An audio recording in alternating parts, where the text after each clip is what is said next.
Hey guys and welcome back to my channel. This is part 5 of What If Naruto Was in Marvel and Got a Harem. Before we begin, don't forget to like, share and subscribe, and also go and support the author, link in description. The cool wind was comforting after a long, arduous day under the spring sun. Jean moaned as she rested her body on her sleeping bag.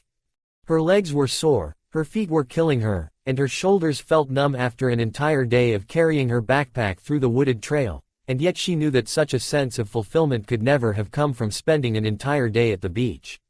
When she worked for it with literal sweat and tears, the sense of reward was always worth it. The entire trip was becoming a free therapeutic treatment for her mind. After she had been burnt so badly by her ex-boyfriend and all of his friends, she needed to reaffirm her own self-worth, realize that she still had people she could count on, and had the ability to reach her own goals if she set her mind to it. Being accompanied by her best friend and a teammate she'd grown to like and respect only made her feel more empowered. It was always hard to tell if Aurora was happy, given the usual stoic control she had over her emotions, but Jean's power told her just how glad her friend was to be close to nature. She had been prepared for it as well, always taking the lead. Rogue had made up for her improving stamina by sheer will. It was clear that the younger girl wanted to prove something for herself, or just get away from the hubbub of the Institute. Whichever it was, she didn't try to pry, even if she had the ability to do so, but she could guess. What surprised Jean was the Southern girl's daring. When they reached their campsite at the edge of the Hudson River, Rogue had jumped in without hesitation to freshen herself up, despite the strong current. Jean and Aurora had entered soon after, the cold water soothing the sunburns and mosquito bites. Aurora entered the tent after her, settling herself on the sleeping bag. "It's nice here. The air feels fresh. Might be a good idea to bring the rest of the team for a field exercise. It'd be good. Naruto would outrun all of us and get bored quickly." Jean laughed. "There is no end to his stamina. How do you think he's doing without us? Naruto is someone you can count on. Maybe not to do the smart thing, but certainly the right thing. He'll always find the way to make things right." Murmured Jean as she settled into her pillow and drifted off to sleep, the wind and the sounds of wildlife lulling her into relaxing her tired body. A sharp pain pulled Jean from her deep sleep.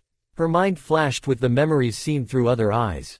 A steel jungle, a sudden sensation of drowning, and a raging inferno. Her heart beat intensely as Aurora got up from her own mattress and put a hand on Jean's shoulder.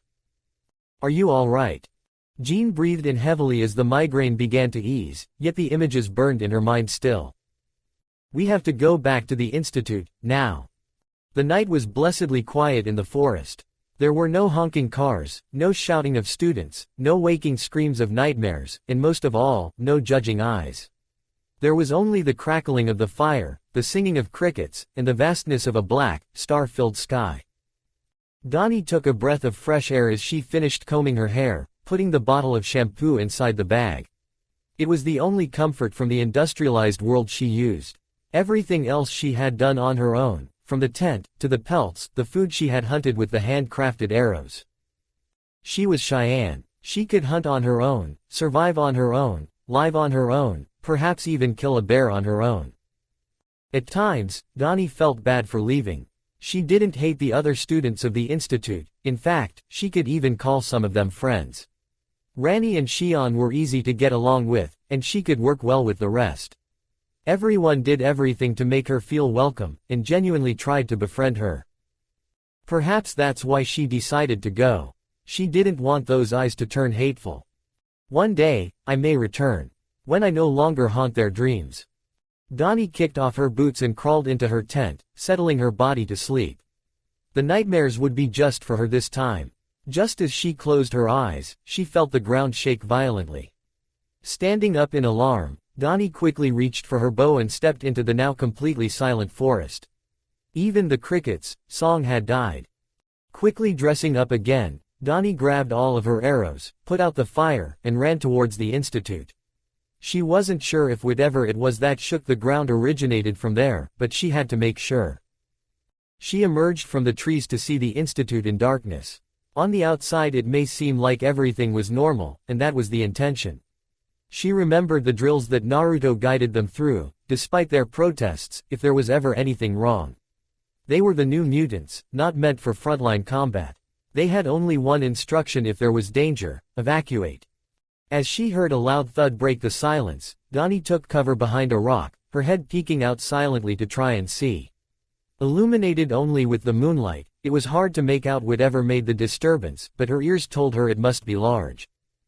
Letting her eyes adjust to the darkness, Donnie could eventually make out a massive figure, much taller than a grown human, facing the mansion while standing completely still.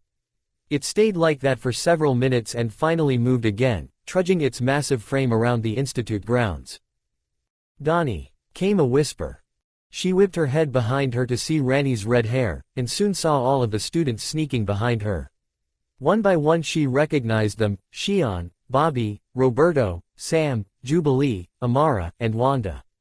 All of them were still dressed in their pajamas. Jubilee had apparently been showering, if her wet hair was any indication.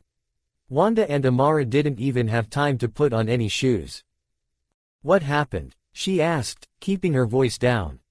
"We don't know," responded Shion. "One minute we're all getting ready for bed and then we feel the crash outside. We all followed the drill and escaped via the back." "Where's Aurora?" "She went on a hiking trip with Rogue and Jean." "And Naruto?" "He and Kitty still haven't come back from their trip to the city. It's just us new mutants and Wanda here." Donnie took a deep breath and tried to think. Their orders came from the professor or Logan, both of whom were gone. After that was Aurora, and Naruto was second in command. After that would come any member of the main X-Men team. If they were all gone, who was next in charge? "Oh, it's me," Donnie thought with dread. "What the hell is that thing?" whispered Bobby, peeking out of cover to see the massive thing roaming the grounds. "Get down from there," snapped Donnie. Bobby ignored her, and so did everyone else when they peeked past cover to watch. "Think we can take that on?" Bobby asked the rest of the team. "Dinna think so," replied Rani. "This a wee bit out our league, innit?" "It just looks like some big old robot," added Jubilee. "A big old robot that's bigger than all of us put together and we know nothing about it," said Shion. "You heard what Naruto always says. We don't go into action. What's all the training for then?" said Bobby with a cocky grin. "Maybe all of this is a test for our skills, Don't you think it's an odd coincidence that every professor and every member of the X-Men left us all alone, and on the exact day it happens some robot just falls down the sky? I'm betting Naruto is watching over with binoculars to see how we do against it." "Naruto wouldn't do that," Wanda stated confidently. "He's not like that."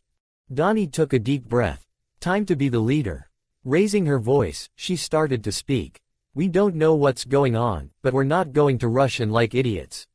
Whatever it is, we can lose it in the woods and wait for help to come. Follow me." She could feel the hesitation of the team behind her, and yet she couldn't look back. There could be no lack of confidence on her part, or they would never follow another order she gave. When she stepped away from the hill they were hiding on, she heard Wanda's bare feet step towards her, and then another and another. Soon enough, all of her teammates were behind her, crouching when she did, and finding cover wherever they could. "Do you have a place?" asked Wanda.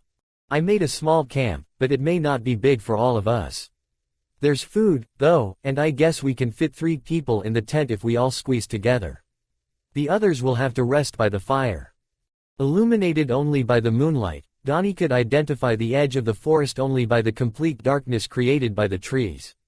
Even so, she would have no problem making it back to camp thanks to the position of the stars. Once they found themselves inside the embrace of the woods, it would be hard for the machine to find them. All they had to do was disappear among the trees. Boom! The sound was so massive that it immediately sent her and the rest of her group to the ground, screams of shock and pain piercing the once silent night. Donnie raised herself from the ground and reached out for her bow, knocking a stone-tipped arrow on the string. Before them, blocking their path to safety, was a cloud of dust, and from it, a pair of bright red eyes pierced through the darkness. A purple and gray head emerged, followed by a massive body, all of it made from polished metal. As the rest of the group stood up and recovered, they, like Donnie, stared dumbfounded at the thing. Targets identified. We are still receiving information about the shocking events taking place in Hell's Kitchen. Authorities are still investigating if it was an accident or intentional. The president has been informed about the fires and is planning to take action. Worries about another terrorist attack are sending the nation into panic. Reports of gunfire have been made. Locals are calling it a war zone. My fellow Americans, it is in moments like this when we must remember our national character and remain calm. Show integrity by caring for yourselves and your neighbors. We just got confirmation by several anonymous sources that the maelstrom has been spotted at the center point of the explosions. The masked vigilante is only one of several that has been active in the city, despite confirmation from law authorities that their actions are against the law. For more information on this mysterious group, we talked to the editor of the Daily Bugle, J. Jonah Jameson.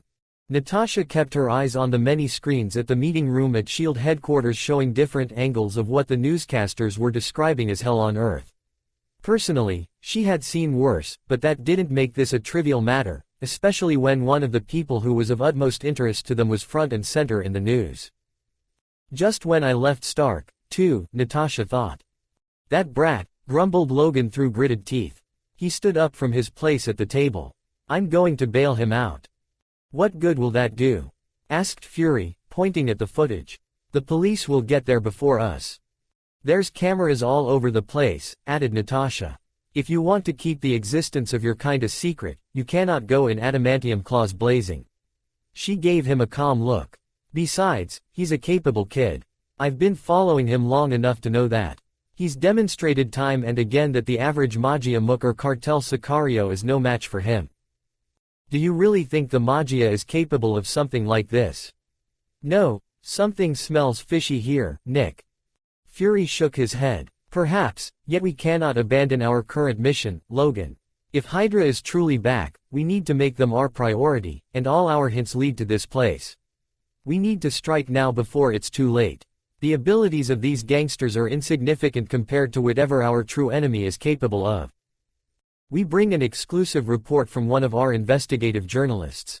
We have reason to believe that this attack was perpetrated by a group of individuals known as mutants. Logan's head snapped towards the screen immediately. What? He growled. They live among us, because they are born from us, at least that's what it seems at first glance. These mutants begin to develop superhuman abilities during puberty. That's it, I'm going. Growled Logan, taking his jacket and running towards the exit, until Fury stood up and the blast door closed. Claws sprang from the wild man's hands. Are you really going to stop me? I'm not SHIELD anymore. It'll take you an hour just to reach the city on your motorcycle. It'll all be over by the time you get there, reasoned Fury. Then let me take a Quinjet. Fury shook his head. Like you said, Logan. You are not SHIELD anymore, and we do not have authorization to go in with full force yet. This is the work of the criminal element, a domestic issue, not SHIELD's. Are you really holding back because of technicalities? My kind are in danger out there. Roared Logan. Sir, doesn't that look familiar? Asked Maria Hill and all eyes returned to the screen. Hulking figures could be seen through the smoke and dust among the flashes of gunfire. They were far larger than any human, and painted in purple and gray. Natasha's brain kicked in. Vernon Van Dyne and Hank Pym were in charge of R&D for SHIELD, but there was once brilliant scientist of a similar eccentric nature, only his was obsessed with genocidal hatred against the mutants, and in that spirit, had created a series of weapons to annihilate what he considered to be humanity's greatest threat. Only once had she seen the prototype, but it was enough to recognize the new and improved versions. Fury seemed to realize as well, and now it was he that lost his cool. Trask, that traitorous bastard. Logan sliced open the blast door with ease and looked back at Fury. I'm going whether you want me or not. Wait, shouted Fury. No. SHIELD's commander took a deep breath and opened his eye again, hard with conviction. Give us some time to prepare a Quinjet. Clint, Natasha, prepare to exit. Alert our agents that they have 10 minutes. He closed his eye again. And Maria? Yes, Commander. Wake him up. Understood, sir, said the black-haired agent, hurrying to Natasha's side. Fury isn't messing around anymore, she whispered to Natasha as they both exited the briefing room. He's not someone that takes betrayal lightly. Maria nodded. Do you think it was Trask that revealed the mutant secret? He's hated them for so long. He knew about them, but there's something that doesn't click, responded Natasha. News like that doesn't spread so quickly, not without someone with connections to the media. If Trask had gone in alone, they just would have considered him a conspiratorial lunatic. As they met a fork in the hallways, Natasha went her own way to prepare, with only one question in her mind. Who had Trask allied with this time? The sky was painted a crimson red. Standing at the highest point of Wilson Fisk's skyscraper, Wesley could see the flames that sent smoke into the air. Building after building, block after block, all of it being consumed by a ravenous inferno, the center of which had been blown up, only a hole remaining, quickly being filled by water. In that lowest level of hell, all of Wilson Fisk's enemies were tearing each other apart, each of them willing to ravage the other in a frenzy of uncontrolled bloodlust, just to inch further to the top. The last one standing would still only be trapped inside that hole, while Wilson Fisk rose above all. Even the Punisher, the Devil of Hell's Kitchen, Spider-Man, and the Maelstrom were down there, unaware of the strings that had led them to that hole. The four had been good tools for them. Now they have outlived their usefulness. Nuke has been dispatched, as well as Mr. Trask's Sentinels, Wesley said softly. Wilson Fisk did not move a single inch, except to take a drink out of his champagne glass, and hold his wife's hand. Vanessa Fisk, whose beautiful face hid a ruthlessness equal to her husband's, also watched the flames with a cold look. Are they all gone? Asked Vanessa. They will be, assured Fisk. She nodded. Good. Perhaps the air will be cleaner when the fire dies. Where there were once many, now there will be only one. One organization, one Kingpin, declared Fisk as he continued to watch the raging inferno below. Wesley took a sip out of his champagne and let Wilson Fisk, the Kingpin, have his moment of glory. He spoke only when Vanessa kissed her husband for the night and left the office. Our friends are eager for the rest of the news, he finally said, his attention settled on the computer and the email he was about to send. Wilson Fisk took a long drag out of his cigar, letting out a plume of smoke so thick it almost covered the light from the burning city. Without looking back, he gave the cold, hard command. Give them the answers they want. Wesley made doubly sure to check that the information was attached and that the recipients were correct. Without any further hesitation, he sent the message and only took a deep breath afterwards. Soon, he was back at his place behind his boss, watching the fire continue to spread. From a simple view, it just looked like the burning of buildings, consuming the filthiest, most run-down area of the city. It was more than that. The new world couldn't be built while the ruins of the old continued to exist, and from the ashes of this destruction, something that the people of the world had never seen would rise. Something Wesley didn't even know fully. The world will never be the same. The ground behind Naruto exploded just a second after he jumped to a steel beam sticking out from the rubble. 5 pairs of red eyes followed him without hesitation, aiming their arms at him the entire time, and as soon as he stayed put for a single second, red energy flew from the metal palms, blasting towards him. As he propelled into the air, one of the self-named Sentinels aimed higher, predicting his movements. Naruto quickly flew to the side just as another energy blast flew right above his head. Higher up he went, until he could see the entire view. What was once a building project was now no more than a jungle of destroyed concrete and steel protrusions, all of it covered with a growing fire. Several holes were arrayed throughout the blocks, but the one he was in was the deepest, quickly being filled with water from the destroyed pipes. Spots of gunfire flashed through the darkness and smoke, some of them aimed at the 5 sentinels. The metal humanoids paid no mind to them. Those red eyes were reserved only for him. The sentinels dropped their arms, and fire began to erupt from their feet. It didn't take long for them to reach up to his level.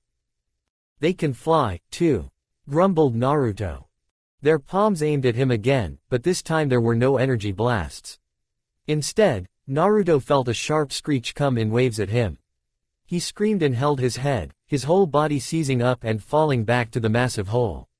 One of the massive hands tried to reach for him, but Naruto forced his mind back to fly faster towards the floor until he crashed several floors of an unfinished building.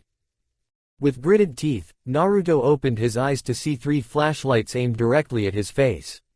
The badge of a police officer came into view, and he almost sighed in relief, until he remembered the executed Russian. Sure enough, he soon felt the cold barrel of a rifle press against his forehead. He reached out to his powers to force the weapon away from him, but something reached the officer first. The crimson tip of a blade erupted from the officer's chest, with barely a whimper coming out of his lips. The others barely had enough time to react before another flash of steel cut off one's head and the other was nearly bisected at the waist. Standing above the corpses were 3 masked shinobi, each holding a bloodied ninjutsu in their hands. Naruto jumped back to his feet and reached for a kunai on his pocket, with just enough time to deflect the blade aimed at his neck. The 2 other blades made their move, one aimed at his chest which he caught with his kunai while he dodged away from the one flying to his head. With his free hand, he caught an arm and kicked a face away, headbutting the first ninja while the last he launched away with his powers. 4 more figures shimmered from the shadows, each holding a weapon, and all of them looking at him with darkened eyes, not saying a single word. Naruto groaned. Seriously guys, don't we all have something else to do right now? Do you really want to mess with me while the whole place is burning? The shinobi simply gripped their weapons tightly and got into a combat stance. Fine. Naruto huffed and crossed his fingers. Cage Bunshin. Smoke filled the room, and when it cleared, a dozen replicas stood around him. With a grin, he crossed his arms. Hee, who's outnumbered now, The shinobi were unfazed as they all launched into attack. With his head finally cleared from the Sentinel's attack, Naruto activated his eyes and easily blocked the blade against him. The shinobi didn't even have to react before Naruto smashed his head in, the force sending him against the wall. Stop! Came a voice from the darkness. The command was said not in English, but in Naruto's own language. From the shadows, even more figures emerged, this time numbering in the dozens, all of the wielding weapons covered in blood. They did not immediately attack him, choosing to stand still as the Oni masked man joined them. He stood tall, his hand gripping a blood-drenched katana. The dark holes of his mask peered straight at Naruto. You have peculiar eyes, Genin. Naruto froze in place. The confidence of the Ona's posture, his calmness, even his intent to kill reminded him so much of Zabuza. He no longer felt like a stranger in a strange land. For a moment, it was like Naruto was back in his homeland, surrounded by enemy shinobi. They even spoke his language. The Oni raised his sword and pointed it towards Naruto. Those are the eyes of his eldest son. The eyes that seek power and reflect hatred. What do you know about my eyes? Asked Naruto with a glare. Evidently more than you, Genin. The Oni rushed forward, sword raised above his head for a strike against Naruto's chest. Naruto flipped back just as the blade slashed towards him, first at the side and then upwards, and finishing with a downward slice. Naruto used that to step on the flat side of the steel and raise his leg in a furious kick. The Oni stepped back, the mask flying from his face and crashing on the ground. Despite the strength of his kick, his foe recovered quickly. You possess good reflexes, Genin. The Ona's sword flashed upward again, distracting Naruto from the fist aiming at his gut until it connected. But your movement is sloppy. Naruto jumped back with a hand on his stomach. It actually hurt. With his body, a punch by a normal Earth human barely felt like anything. This guy had even more tricks up his sleeve than he let on at the beginning. A shinobi always looks beneath the surface. It had been a long time since he had to remember Kakashi-sensei's words. Once he recovered, Naruto went on the offensive, concentrating mainly on the sword but also keeping an eye on any other trick the Oni might employ. With time, he too began to get comfortable with launching secondary attacks with his legs or spare hand, as well as diversifying his punches. For the longest time, he favored his right arm. He needed to attack with both. After dodging several attacks, and looking for any window the Oni might make, Naruto landed a kick on the stomach. The Oni stepped back and sheathed his sword, abandoning his aggressive posture, but not relaxing in the least. He looked at Naruto as he removed his mask. It was the leader of the Japanese gang he'd seen earlier, though the name was unknown to him. This servant of the beast is called Yoshioka Kagenobu of the Hand. What is your name, Genin? Naruto huffed in the smoky hot air, eyeing the shinobi warily. This was his enemy, and yet just by trading a few hits with him, the blonde Nuke Kagenobu fought with a code. Not an honorable code perhaps, but a strict one, that didn't allow for this kind of deception. I am Uzumaki Naruto of the village hidden in the leaves. I am of the will of fire, Naruto replied, his body still tense. For now, replied Kagenobu as the rest of his shinobi retreated to him. But in those eyes, in that blood, you carry a curse. When all your dreams turn to dust, fate will consume you. A fate you cannot escape. I am not a prisoner of fate, declared Naruto. We will meet again. Kagenobu raised his hand into a half-ram sign. The darkness grew, completely enshrouding Naruto's sight. Even the pale light of the moon faded into nothing. When it finally receded, Kagenobu and his men were gone. Naruto stood dumbfounded for a few seconds. What was that? Get back here and explain all of that, Onibaka. Great. Another mysterious guy saying cryptic stuff without explaining anything. Just like the geezer. He sat down and huffed. When was he going to start getting answers? A loud smash forced him back on his feet. The light of the flames reached the space between ruins, and with that, a pair of red eyes. You again. The annoyances couldn't stop coming tonight, could they? The Sentinel raised a palm at his direction and the red energy simmered for a blast. Naruto rose up in an angry flash and flew towards the light purple head of the machine. Putting chakra into his leg, he kicked the machine as hard as he could, and was satisfied to see the thing tilt back from his position. In midair, Naruto summoned a clone and quickly formed a Rasengan. Not giving the Sentinel a single second to recover, he smashed the ball of energy straight at the metal head, shredding away layer after layer of metal until the entire face was destroyed and the massive body dropped deeper into the deepest part of the hole. He landed on top of a flat piece of concrete and surveyed the area. The gunfire had gone almost completely silent. Bodies were littered across the debris, both of the police and the gangsters. Not a single shinobi was among them. The raging fire continued still, spreading noxious smoke across the scene. Flying in the sky were several helicopters with their lights fixing directly on him. Four thudding sounds around him broke his attention. When the dust cleared, the remaining sentinels fixed their eyes on him. Cracking his neck, Naruto took a deep breath and activated his eyes. One down. He jumped towards the sky. 4 more to go. Kitty woke up with a moan. Her entire body felt exhausted. It took a massive effort just to open her blurry eyes. A dim light illuminated an unfamiliar room. Her breath quickened until she looked at her side to see a couple of photos of Janet, one with only her smiling and the other with an older man. Her father, most likely. As the memories flooded back to Kitty, her breath became heavier. She remembered escaping from the shopping mall with her friends, and using her powers to help all of the people trapped in the building out before it crumbled. The energy required was too much and she passed out. She must have been brought to Janet's place after that. Oh no, they know now, thought Kitty with a bite of her lip. She took some time to look around Janet's room. Apart from the clear luxury of objects, including the most comfortable queen-sized bed she'd ever slept on, the most notable thing was the Maelstrom paraphernalia arrayed around the room.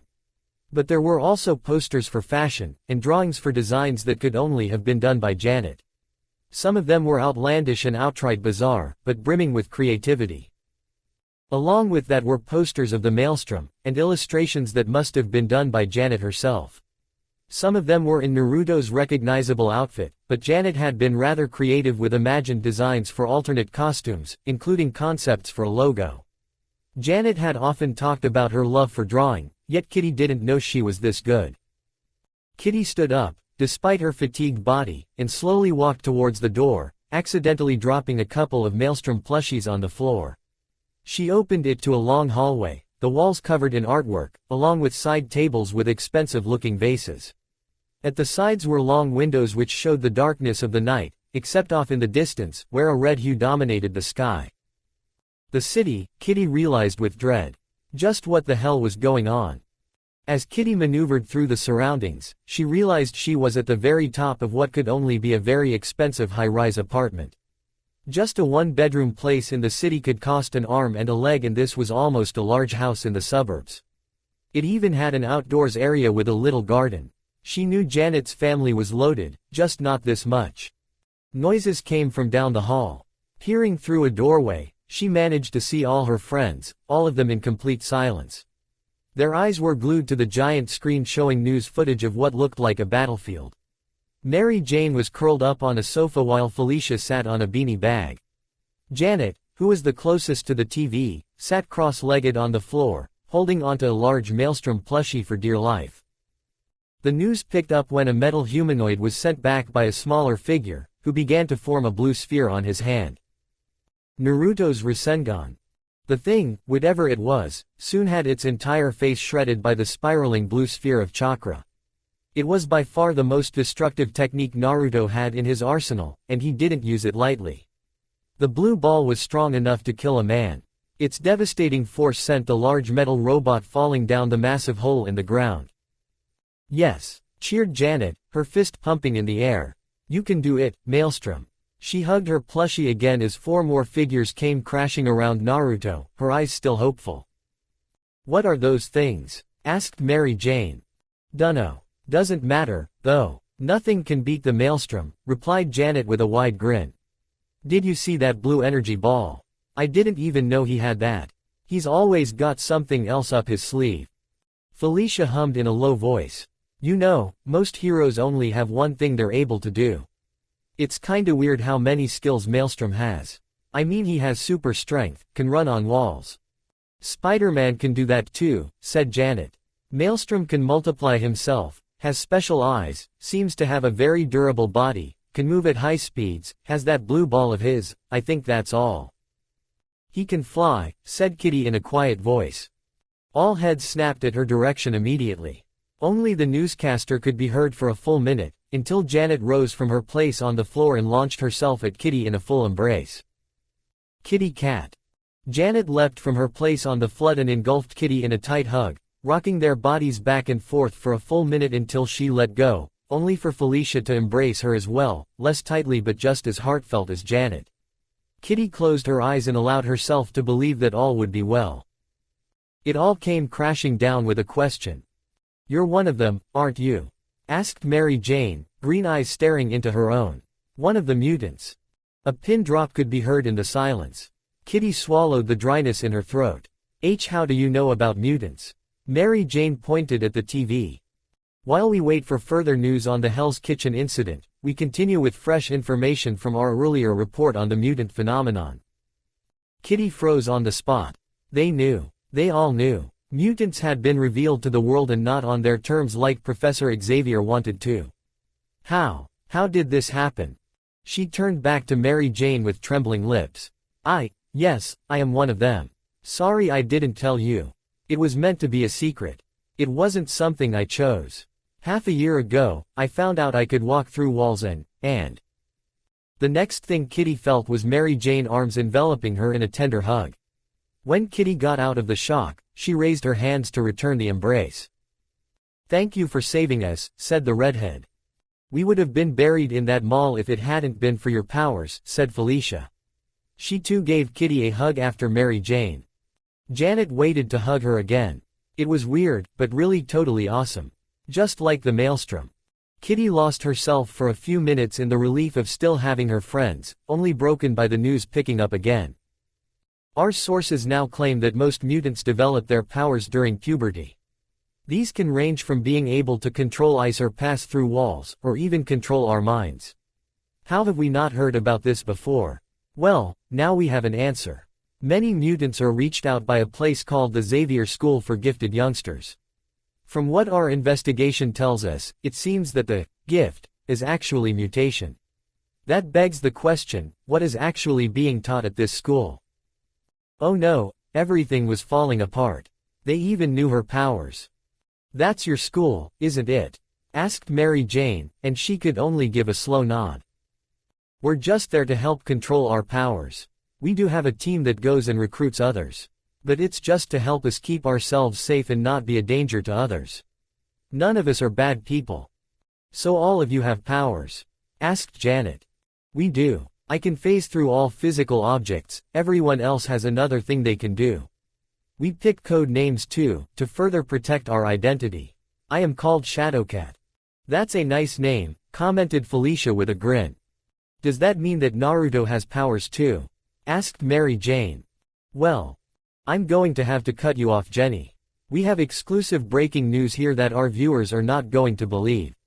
This is just in, we can now say with absolute certainty that the maelstrom is 14-year-old Naruto Uzumaki. Mr. Uzumaki is a student of Xavier's School for Gifted Youngsters, and is known for his vigilante activities with Spider-Man and Daredevil.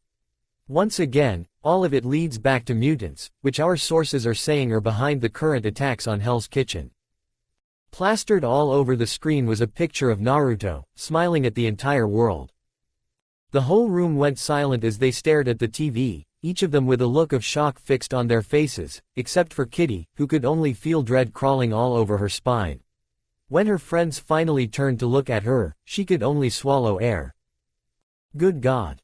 Donnie winced as she took cover behind a tree, sighing as the Sentinel turned its attention to Bobby as an ice spear struck the giant metal head. Her hand let go of Wanda and knocked another arrow.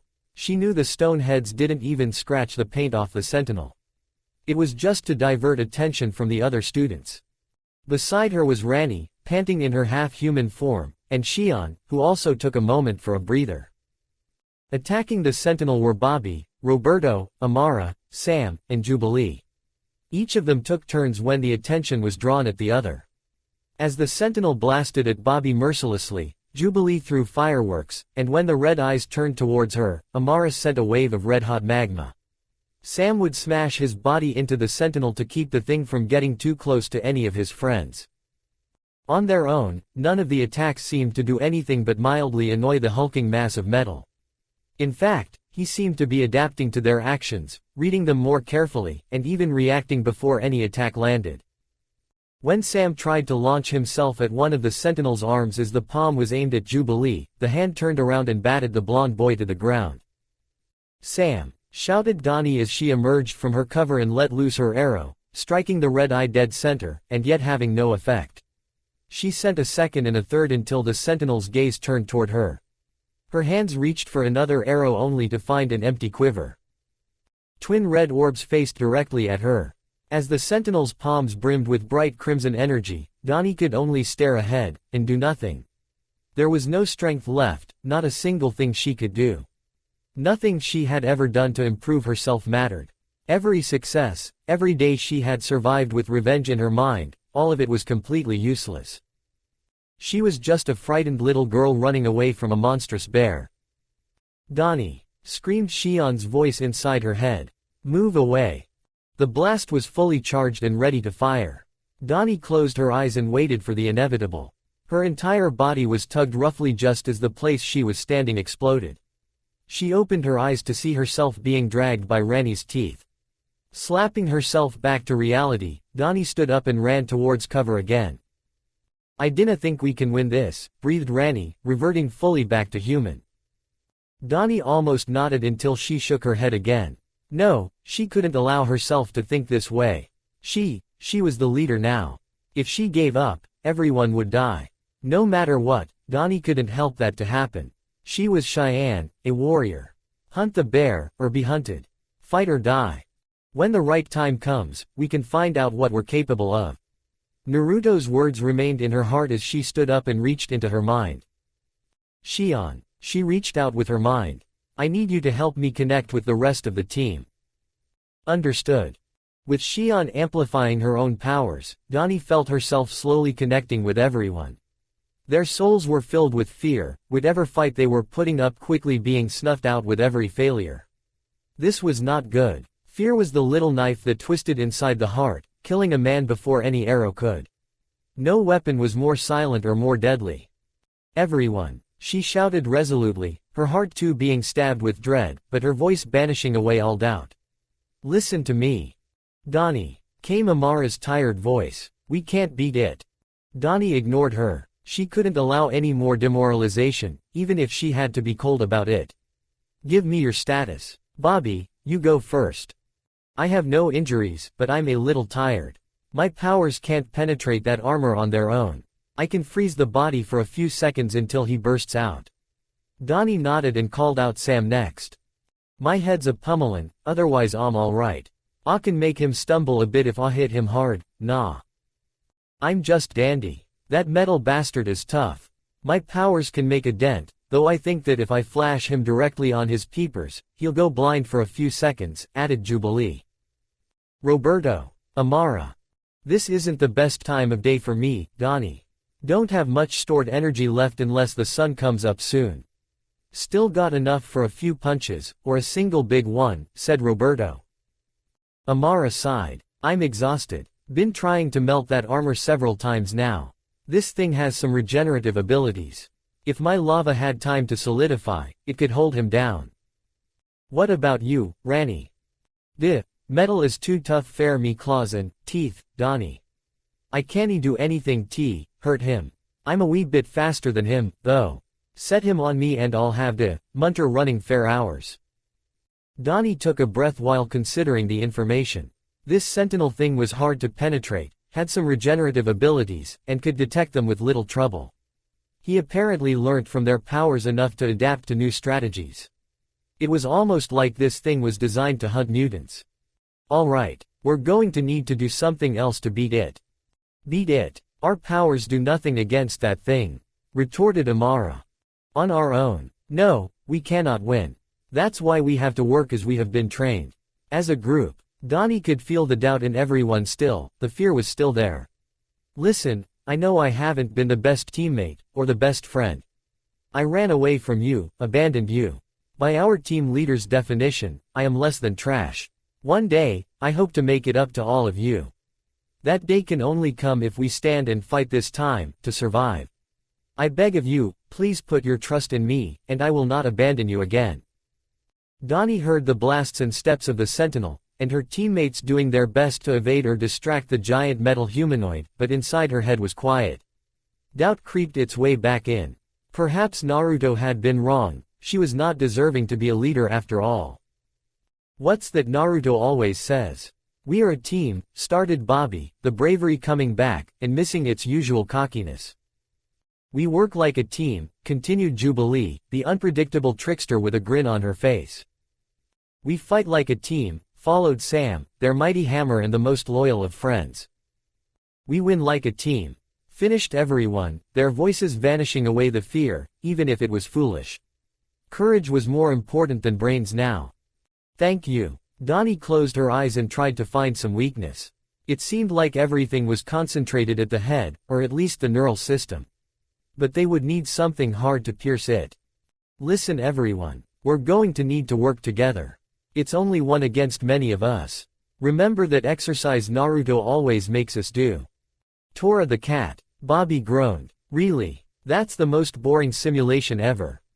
"This is bigger than a fat cat, Donnie," agreed Jubilee. "And it's following us, not the other way around." "That's true, but when we tried to capture Tora, it was always faster than us. So the only way to win was to make it seem like we were pursuing her when in reality we were leading her to an ambush," said Rani. "Yes. Amara, you go on ahead and lay one of your traps. Rani, you said you could make it run in circles for hours. Think you lead it to training ground too?" "Aye." With renewed energy, the Scottish redhead shifted back to a wolf and sped up towards the Sentinel, jumping higher than any true canine could and snapping at the head. The Sentinel tried to grab Rani just as she jumped off and sped off through the grounds, with the Sentinel in hot pursuit. "Come with me, but stay in cover," she told Wanda, who nodded in return.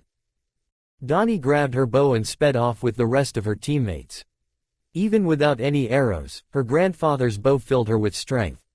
With any hope, that would be enough to get them through the night. The ground felt flatter the more she sprinted. Her athleticism had gone up leaps and bounds with Logan's physical tests and Naruto teamwork building exercises. Before, she would have been exhausted after all she'd been through. Her heart beat heavy and sweat dripped down her brow, yet she could still move on. With their strength, it could see them all the way to victory. When she saw the Sentinel reach the middle of the training area, Donnie shouted her order. "Jubilee." The petite Asian mutant jumped in front of the Sentinel and unleashed a furious barrage of fireworks, so bright that they lit up the entire institute like it was daytime for a few seconds. The Sentinel stopped in its tracks and fired around itself blindly. None of the shots came close to Sam. The blonde cannonball launched himself faster than she'd ever seen and crashed furiously against the metal head. The force sent shocks across the ground. Donnie almost stumbled as she continued approaching and continued her orders. As soon as the Sentinel careened onto the ground, she gave the signal. Amara. Raging lava erupted from the ground, sending small earthquakes across the entire Institute grounds. The molten rock quickly submerged the Sentinel. Though it did not melt the metal, it did make it difficult for it to stand up again. It did manage to raise its head and a palm. That's when Donnie called again. Your turn, Bobby. The cocky boy skated across the frozen field he'd made and began to cover the magma with an icy storm. Steam erupted violently as the magma began to lose its bright orange color for an increasingly dull gray and brown, until a black rock had formed around the Sentinel. Roberto, now. From the sky came a figure surrounded in orange energy, but the body itself was blacker than the sky. Roberto gathered every single bit of energy he had left and concentrated it all in one punch. With lightning speed, Roberto landed atop the ice-covered rock and struck the metal head strong enough to crack the entire trap. But it was not enough. The metal head was completely stripped off its cover, revealing only a cybernetic skull underneath, with red flashing electronics arrayed across. It was quickly being regenerated, the metal tendrils almost like living flesh. Donnie could hear her friends groaning as despair entered their hearts again. When the right time comes, we can find what we're capable of. When the right time comes, when the right time comes, Naruto's voice hummed in her ear, drowning out all other noise. Donnie raised her bow with her left hand. It must have looked foolish. Even if she had any arrows left, it would do nothing against the Sentinel's armor. Donnie did not feel foolish though, every bit of her will concentrated on herself and in the monstrosity ahead of her. Slowly, the metal head transformed into that of a giant demonic bear. The one she had cowered in fear of for so long. But Donnie no longer ran, no longer drowned in despair. Her fingers slowly grasped an arrow, almost ethereal in its golden splendor, crafted from her will. A will strengthened by others, forged in the need to fight not for her own survival, but for the life of those who had come to give her existence meaning. The arrow fit into the string perfectly, and with a practiced movement, Donnie drew her hand back until the bright golden head rested near her aiming finger. She took a last look at the roaring maw of the beast in front of her before she fired the arrow. Reality creeped back in quickly enough to see the bear's head shift back to the Sentinel's head just as a hole was punched through, obliterating the cybernetic skull underneath. Silence finally fell across the Institute as the electronic remnants of the Sentinel struggled for survival for a few seconds until it finally went dead. Cheers erupted in unison, and Donnie let go of the breath she'd been holding. Donnie turned around to see all of her exhausted teammates laughing and crying with joy, and for the first time in years, the young Cheyenne felt a smile tug at her lips. For so long she had forsaken all bonds in favor of revenge, but had never thought of what to do after she reached her goal, or even how to get there. She set her bow down and placed her clasped hands in front of her. Thank you. Boom. She was flung from her place, landing face first on the earthy ground. Her hands reached out to her bow only to feel air and earth. She willed her spent body to stand up just in time for two more shockwaves to kick up dust and dirt in the air. When her eyes adjusted to the darkness, 3 pairs of red orbs stared back at her. Oh come on, groaned Bobby in despair. The rest of the team also struggled to stand up, looking at the 3 new Sentinels with absolute hopelessness in their eyes. A shriek pierced through the night. Wanda. The Sentinel at the center crouched down and reached its metal hand for the auburn-haired girl. Wanda screamed and kicked as her entire body was lifted effortlessly, her fists pounding uselessly against the massive fingers crushing her body. Donnie looked around the ground uselessly, falling to her knees to reach out for her bow, fingers wading across rock and dirt to find nothing. Tears spilled down her cheeks as she grabbed a stone and threw it with all her anger at the Sentinel. It wasn't fair. They had won. What cruel god had nourished hope in their souls only to have it ripped away at the last moment? The dagger in her heart struck true, and despair consumed her. Until another force threw her back. All sounds were drowned by Wanda's powerful scream. Donnie opened her eyes to see an aura of red energy surrounding the mysterious girl. Wanda raised her fist against the fingers again, and this time, the hand exploded. As the shredded remains of the metal hand dropped around her, Wanda kept on floating, the chaotic scarlet aura shredding the other arm to nothing when it tried to grasp her body. Wanda opened her mouth again, and now let out a roar as the sentinel at her left slowly distorted and crumpled into a compressed little ball while the one at her left did the opposite, stretching until every piece of groaning and squealing metal straightened into long lines. She focused the last of her anger on the one at the center. The last sentinel almost literally disintegrated in place, as if every single atom was extinguished in seconds. Donnie could only stand dumbfounded as silence returned to the Institute, Wanda's red aura dissipating into nothing, and when all was gone, the girl dropped lifelessly to the ground. Danny's tired body lurched forward to catch Wanda and break her fall, groaning as the weight sent her to the ground as well. Staying on alert for a few minutes, Donnie waited for another sentinel to drop. When the crickets felt safe enough to resume their songs, she let go of her defenses and rested her body, still holding onto Wanda protectively. When a noise finally came, Donnie no longer had the energy to fight back. 3 figures shimmered in the black sky, but these ones she knew. Aurora flew in gracefully, followed by Jean, who landed more roughly since she was carrying Rogue on her back. Groans of relief chorused from her team at seeing the senior members of the school return. Jean walked around the field, seeing the destruction and the remains of the mysterious machines that Wanda had not obliterated. "What on earth happened here?" she asked. Donnie gave an exhausted moan and closed her eyes. Spider-Man kept his position despite the burning pain coming from his leg, not daring to move a single muscle. Flames licked at him from every direction, and the cracking of gunfire filled his ears, but his gaze was fixed only ahead of him. Twin yellow eyes stared back. The tingle on his head warned of the lizard's strike.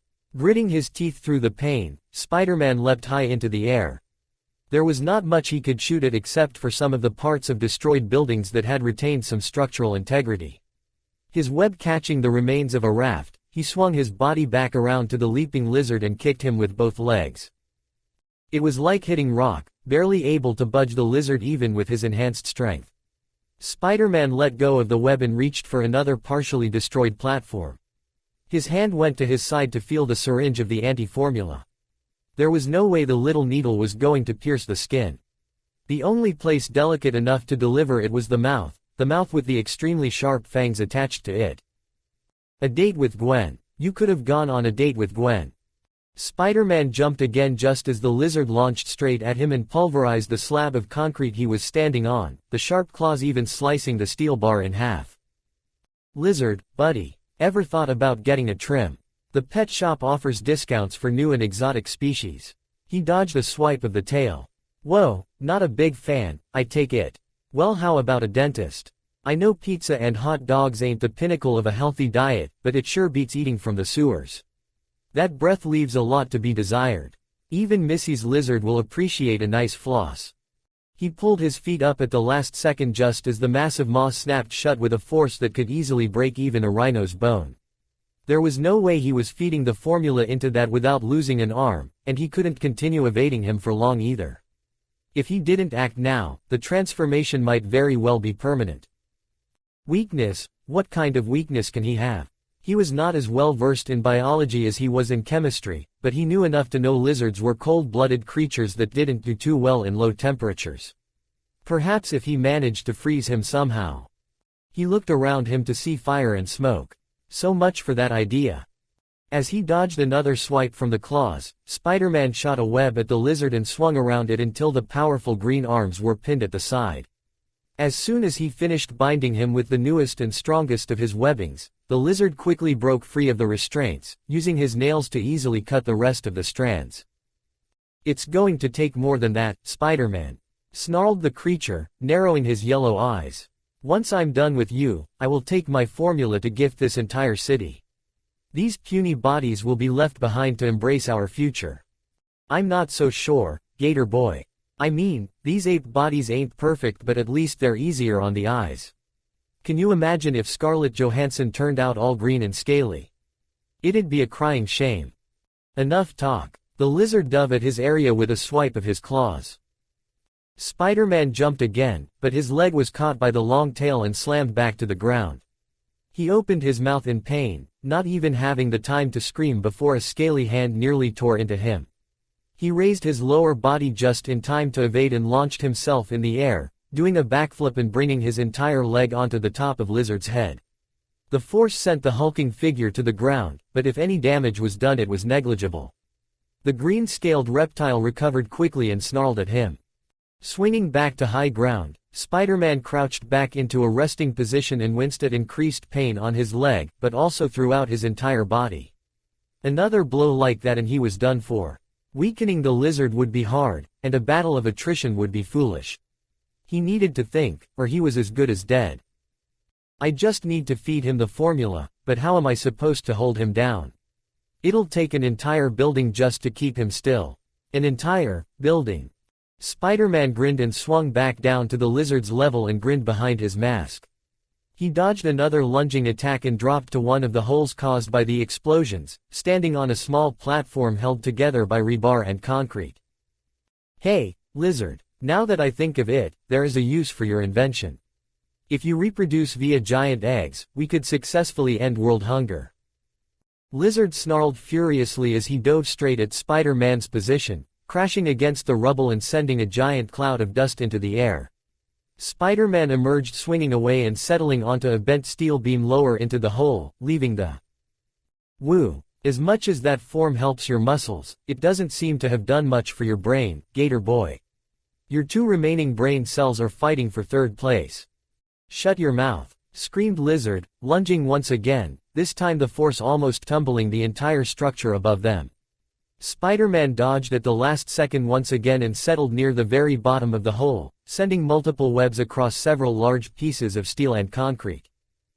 Shut my mouth, but that's like half of my power. I get more use out of it than you'll ever get from those nasty yellow chompers.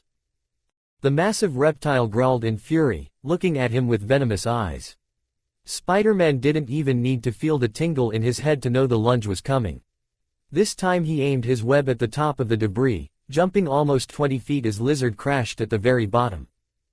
You insult my superior form even as you flee like a bug. Spider-Man grinned beneath his mask. Oh, I wouldn't call it fleeing. More like multi-step planning. He pulled on the many webs connected to the various detected weak spots of the rubble as hard as he could. It started with several steel bars and large pieces of destroyed concrete falling down, but soon enough all of the smaller pieces began to fall down in an avalanche of debris. Lizard finally seemed to understand the predicament and made to lunge back to the top, something Spider-Man was ready for. As the hulking humanoid reptile rose upward, Spider-Man dropped down, managing to land a hit on Lizard's back and back to the bottom. The rubble buried Lizard halfway around his body until he used his powerful legs to kick it away and launch himself back. Spider-Man fired two long webs to the bottom and used them to catapult towards the lizard. His kick landed at the scaly stomach, but that was not enough. With his fists, he punched the top of the head as fast as he could. Sharp claws glinted with the light, and Spider-Man landed one last kick as he threw a web back to the top and pulled himself to safety. Hanging from the web, he saw as the growling lizard was cast down to the chasm, crashing so hard that there was no chance to recover as the avalanche of steel and concrete sealed his tomb. Spider-Man sighed and waited as the place went silent for a few seconds. It didn't take long for him to feel pain below his chest. It was quickly ignored when pieces of rubble were sent flying upward. At the center of the concrete tomb, he saw a powerful green jaw snap out in fury. This was his chance. Letting himself fall back to the center, Spider-Man fired balls of webs at the sides to prevent any arms from coming out. Taking his time, he sent more strands towards the mouth, both at the top and the bottom, and fixed it to large pieces of debris until the jaw was completely open and pointing at the sky. He grabbed the vial and grinned. It's called a prefrontal cortex, Gator Boy. Might want to look into it. He jammed the formula into the mouth and withdrew just as razor-sharp teeth snapped shut. Lizard shrieked loudly, sounding every bit the animal he had become. The powerful muscles shifted beneath the green scales, and began to get smaller with each passing second. Humanity crawled back into the voice as well, the shrieks turning into screams of a man in agony.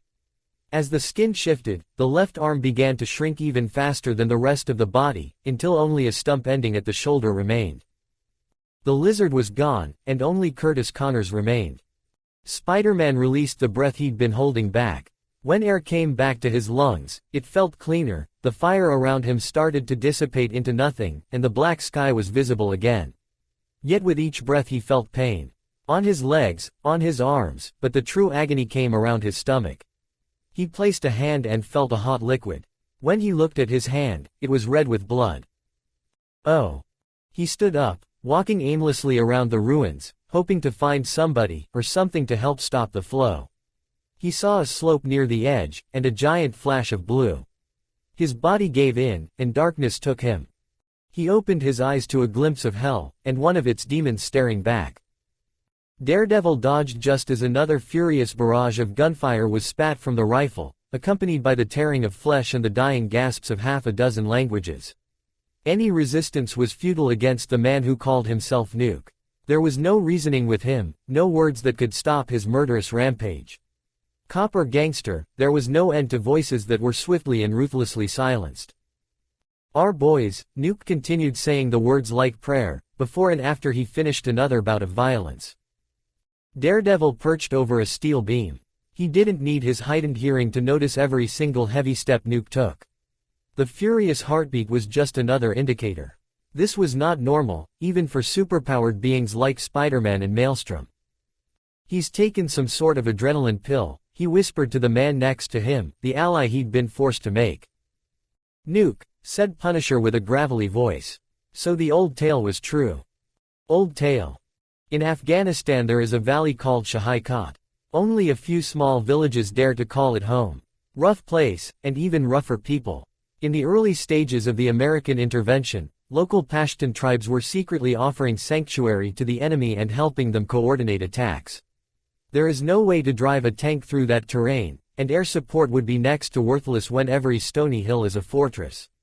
An assault in such a place was not going to be easy, at least, not without taking some severe casualties. Daredevil was smart enough to pick on what was left unsaid. Punisher was a former military man. It wasn't that much of a shock. The Marines who were sent to clear the valley had been trained for months, made to fight in the harshest conditions, each of them knowing the hell that awaited them. On the night before the planned assault, orders were given to stand down. The military had taken care of the problem. But still, the Marines felt the need to go and clean up any resistance. There was a lot of cleaning up to do all right. All that was left of the villages were their ashes and the charred bones of their inhabitants.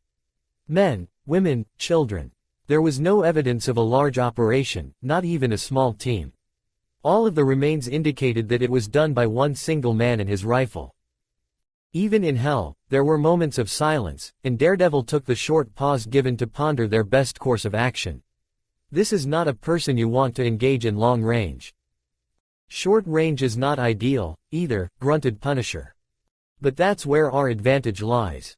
What little advantage they had, at least. Daredevil gripped the piece of rebar tightly, heavier than his billy club, and not nearly as durable. He could not hear any clinking of guns on Punisher. When he leaves open ground, Punisher agreed reluctantly. Even without the thunderous cracking sounds of gunfire, it was impossible to miss Nuke's furiously pounding heart coming closer to their position, deep in the middle of the rubble, with little space to maneuver that massive rifle. Silently, he moved out of his place, until he felt shadows on his skin, Punisher doing the same. No order needed to be given, no words needed to be spoken. When Nuke wandered right below them, both shadows leapt down to meet him. Daredevil extended his leg to meet the large assault rifle that was quickly aimed at his direction. The barrel faced down when it fired, blowing pieces of gravel at his flesh. It stung, but was undoubtedly preferable compared to being shredded by lead. He raised his arm, rebar in hand, and tried to land it on the head, Nuke pulling away at the last second while also punching Punisher in the stomach. Nuke quickly took hold of his rifle again and aimed it at their direction, enough time for Daredevil to sprint to cover. Punisher's hurried footsteps assured him that he'd done the same just as deafening cracks ripped through the ground. The destroyed jungle of concrete offered a ruinous maze for Daredevil to lose himself in its shadows. Every tingle of falling rock gave him a map better than any eyes could draw, and so too could he hear the furious stomps and menacing two-word prayer of his pursuer, growing angrier and louder with each repetition. Our boys, our boys. There was a clinking of metal, followed by dead silence. A whizzing sound was the only warning, only for a second, and the wall of rubble beside Daredevil exploded. The shock flung his entire body off the ground and into the wall of a collapsed building behind him. He felt a rib crack as he crashed against a protrusion and grit his teeth as he landed on his already broken toes and sprained ankle. There was no time to feel pain. The clinking sounds of the rifle aiming at him forced Daredevil to act. With the metal bar on his hand, he closed the gap between the two. From behind Nuke emerged Punisher, a knife in hand. Daredevil sidestepped just in time to avoid bullets and aimed for the head, striking as hard as he could. He felt the metal bend around Nuke's head, while Punisher dug the knife deeply into the massive man's back. A roar erupted from Nuke's mouth, carrying not a single trace of pain. Daredevil fell on his injured foot to avoid a massive hand sent his way and used his good leg to deliver a kick to the face. He heard something break, though he wasn't even sure it was organic. It felt almost like metal. Our boys. A football-sized punch landed straight on Daredevil's broken rib and he dropped immediately to the ground. It felt like all strength had been sapped out of his body. Pushing with sheer willpower, he found the strength to crawl away while Nuke was busy trying to untangle Punisher from his back. Putting hand after hand in front of him, the blind hero retreated away from the fight. If he could recover, then it might be possible for another round. He heard the dying flicking of flames, and the falling pieces of rubble, but in front of him, he heard something else, something closer. Drip by drip, he heard the water falling into a chasm. There was nowhere else to go. Daredevil held his breath just as his body was engulfed by icy cold water. The shock fired up his nervous system, and the pain was forgotten. All that his body wanted was a way to survive. His arms seized up with every weak paddle. In the water, all his senses were dulled. He could not see where he was going. All he could pray for was something to hold on to. Something that would let him fight one more time. Something that would see him through the night. He found it. A hand grasped his own and pulled him into the concrete shore. Daredevil shivered, the sharp wind stabbing at his wet body. Slowly, his senses returned, as well as the pain around his injured torso and leg. He grit his teeth, both to stop them from chattering and to bite back his anger. He had survived, but was in no shape to go after the rampaging monster above them. That thing is not human, snarled Punisher. His breathing was irregular, and Daredevil could hear the small gasps of pain that he tried to hide beneath the grunts of anger. He has the heart of a human, replied Daredevil. It's his body that's different. The Punisher grunted. Military-grade armaments. It would take a high-grade caliber to even pierce that skin. My armory is a long way from here. Daredevil opened his mouth, but held his words. It was not the time to reprimand the man for his extreme methods. Especially when he had no alternative to defeat the seemingly invincible supersoldier currently prowling above them. He'd settle for anything that could scratch the far more gun-happy psychopath. We can't defeat him, admitted Daredevil through gritted teeth. But that's not the objective. We just have to prevent him from reaching the civilian population. If we can keep him firing bullets at us and not at innocents, we will have done our job. One of those bullets will find us eventually. Who will protect the civilians then? Retorted Punisher. It's the hand that's been dealt to us. We have nothing else. There was a long silence. Unless you happen to have another play. Punisher stayed silent for a few more seconds. I'm looking straight at it. Can you? He couldn't see it, but he could smell it, nitrogen, sulfur, and oil. How do we go about this? Asked Daredevil. Ever play Marco Polo? Every step was agony as he stalked around the ruins, but Daredevil bit his teeth to prevent any unnecessary noise. There would only be one shot at this. If anything went wrong, it would be their lives, as well as those that would be caught in Nuke's unquenchable bloodlust. He could hear the heartbeat even from a mile away, still pounding away furiously. Whatever had been done to this man must have included something to prevent a heart attack. He doubted he would ever know. The secrets of his government were deeper and darker than even the criminal underbelly he'd spent his life fighting against. Given the presence of such a man, he couldn't help but wonder if cooperation was involved. That the state Matt Murdock worked to uphold the laws of was the same Daredevil was fighting now. Our boys, the crazed prayer got closer to his position, and Daredevil put aside his worries for the danger at hand. Marco, he yelled out. Nuke's response was immediate. The clinking of the giant rifle was directed at his position and Daredevil ducked just as he heard the whizzing rocket fly at him.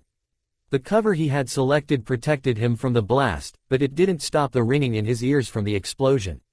He took some agonizing steps, stomping loudly to make his survival known. "Marco!" he yelled out again, barely able to hear his own voice past his numbed ears. More thunderous sounds came, loud cracking sounds this time.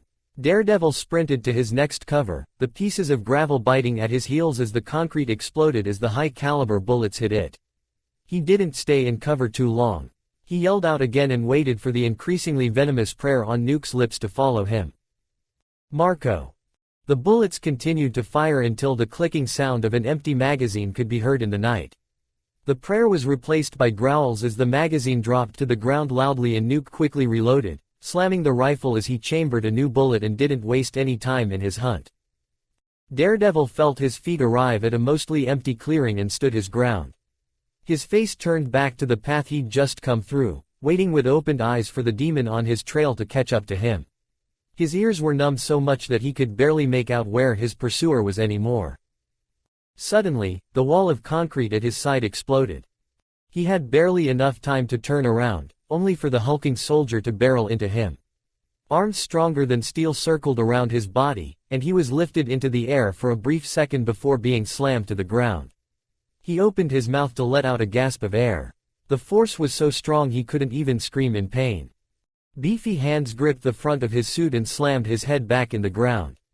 There was no pain anymore, simply because his entire rattled brain could barely catch anything, only the sensation of a large boot pressing against his stomach. When sensation returned to him, it was with the tip of the large rifle pressing against his forehead. "Marco!" growled Nuke, for once saying something other than the two-word prayer. "Polo," came the Punisher's grunt. A massive shockwave exploded behind him, one that would have surely sent Daredevil flying if it hadn't been for the large weight on top of him. His senses caught something large flying in his direction, and in less than a second, Nuke was no longer above him, about to end his life. When he came to, Daredevil stood up, his senses coming back to him, and he found Nuke several feet in front of him, his entire body impaled by a piece of steel. He was hanging a full foot above the ground, trapped between a concrete wall and the massive bar of steel that almost bisected him from the chest down. Daredevil let out a breath as he slid down a concrete wall. With the adrenaline winding down, he could finally focus on the overwhelming pain of his injuries. The broken toes still hurt, but the biggest agony came from the broken rib. He hadn't realized until now that he also had a broken arm. He closed his eyes and hoped for numbness to take him. "Our boys." His eyes snapped open again as he heard the labored breathing from a person that should not be alive. "Our boys," came the rasped breathing of the man, no longer able to move or even shout, and yet still carrying the same strength in his voice. "Special Agent Nuke has failed. Our boys, our boys." The voice died with the same words he'd been saying for hours. Not in fury, it sounded almost like sorrow. Heavy footsteps came closer and stood beside the impaled form of their enemy. "Your boys are all gone, Nuke. Time for you to go see them." Punisher kept his silence for a few minutes until, without a word, he turned towards Daredevil and walked slowly towards him. "You look like you've seen better days, Devil." Daredevil let out a breath. "I have," he said with some humor in his voice. He forced his tone to harden. "You know I still don't agree with what you're doing. This doesn't change anything between you and me. Everything's changed, Devil. You and your friends have played with Pandora's box for too long. There's no way to go back to what we were. This city will become a war zone." He grunted loudly. "I will continue my work, and I believe you will try and stop me. As best as I can." Punisher turned his back on him and walked out of the clearing. "Be seeing you, Devil." After letting his body rest for a few minutes, Daredevil grabbed the wall with his good arm and began to walk as well, his ears picking up some pockets of fighting. He was in no condition to fight, but still he pushed himself forward, to the place where two familiar heartbeats were meeting. Naruto slowly floated upwards with his arms crossed in front of him, eyes blazing red even as several different spotlights focused on him. He could hear several helicopters higher up than him, as well as the remnants of the fighting below. None of the police or gangsters shot at him, probably thankful that he had monopolized the attention of the biggest danger. The Sentinels. The metal machines seemed to not care about casualties on any side, so long as they got to him. It made Naruto think about who exactly had sent them. Wilson Fisk was the clear answer, but it seemed far beyond the means of even a crime boss. A powerful crime boss, but a crime boss nonetheless. Whoever had sent them had to be pushed out of his mind as one of them launched himself to the air. Hee, you might look tough, but you're going down just like your friend. Naruto summoned a clone and formed another Rasengan on his hand. He hadn't used the technique as frequently as he had back on his planet because of the relative weakness of normal Earth people. These Sentinels were an exception. Giving a brief look at one of the news helicopters pointing, Naruto grinned and pushed himself downward, straight at the Sentinel's face heading right to him. Rasengan in front of him, he aimed it directly at the weak spot and waited for impact, already imagining the obliterated metal and the Sentinel falling to the chasm to join the other. That did not happen. Naruto felt a strong vibration on his hand as the Rasengan met the Sentinel's head. Instead of shredding the metal, his hand and the Rasengan trembled in place, slowly dissipating as it tried to get closer to its target. The further he pushed, the faster his Rasengan disintegrated until only his bare hand was left. Naruto floated for a moment and looked at his palm, dumbfounded. What the hell had happened? The Sentinel's hand snapped forward to him, but instead of getting another energy blast, he saw a large gray tendril snake towards him, a mechanical claw snapping at the tip. Naruto dodged to the side, but the cable followed him. Closing his eyes, he flickered away from danger and further down. Quickly recovering, he looked at his hand again. He was sure that the Rasengan was rotating perfectly. He hadn't failed in making one since he trained with Arrow Sennin over a year ago. Looking at his side, he saw another one of the Sentinels looking away from him. Silently, he summoned another clone and created a Rasengan once again. He snuck towards the Sentinel and jumped towards the head, quickly slamming his hand at the back of it.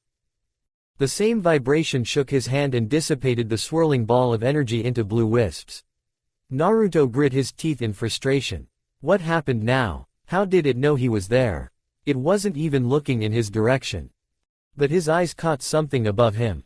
The Sentinel in front of him may not have been watching, but the one that he'd been flying at not 10 seconds ago had its glowing eyes fixed straight at him. As the Sentinel finished nullifying his Rasengan, it turned around quickly to meet him. Both hands were aimed at him this time, and the lethal energy blasts were fired again. Naruto dodged just barely, and flickered just in time as the hand of another incoming Sentinel almost closed around him. He didn't stop flickering this time, appearing back on the ground floor, and jumping from one location to another until he saw a hole from a blown-up sewer tunnel.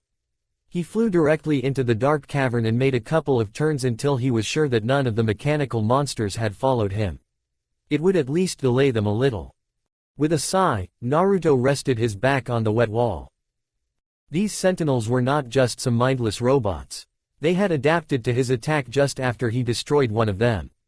Not only that, but apparently they were linked together. If one of them saw him, then all of them were aware of his location. Fighting one at a time would be nearly impossible. If he had any chance at this, he would have to be quick and unpredictable.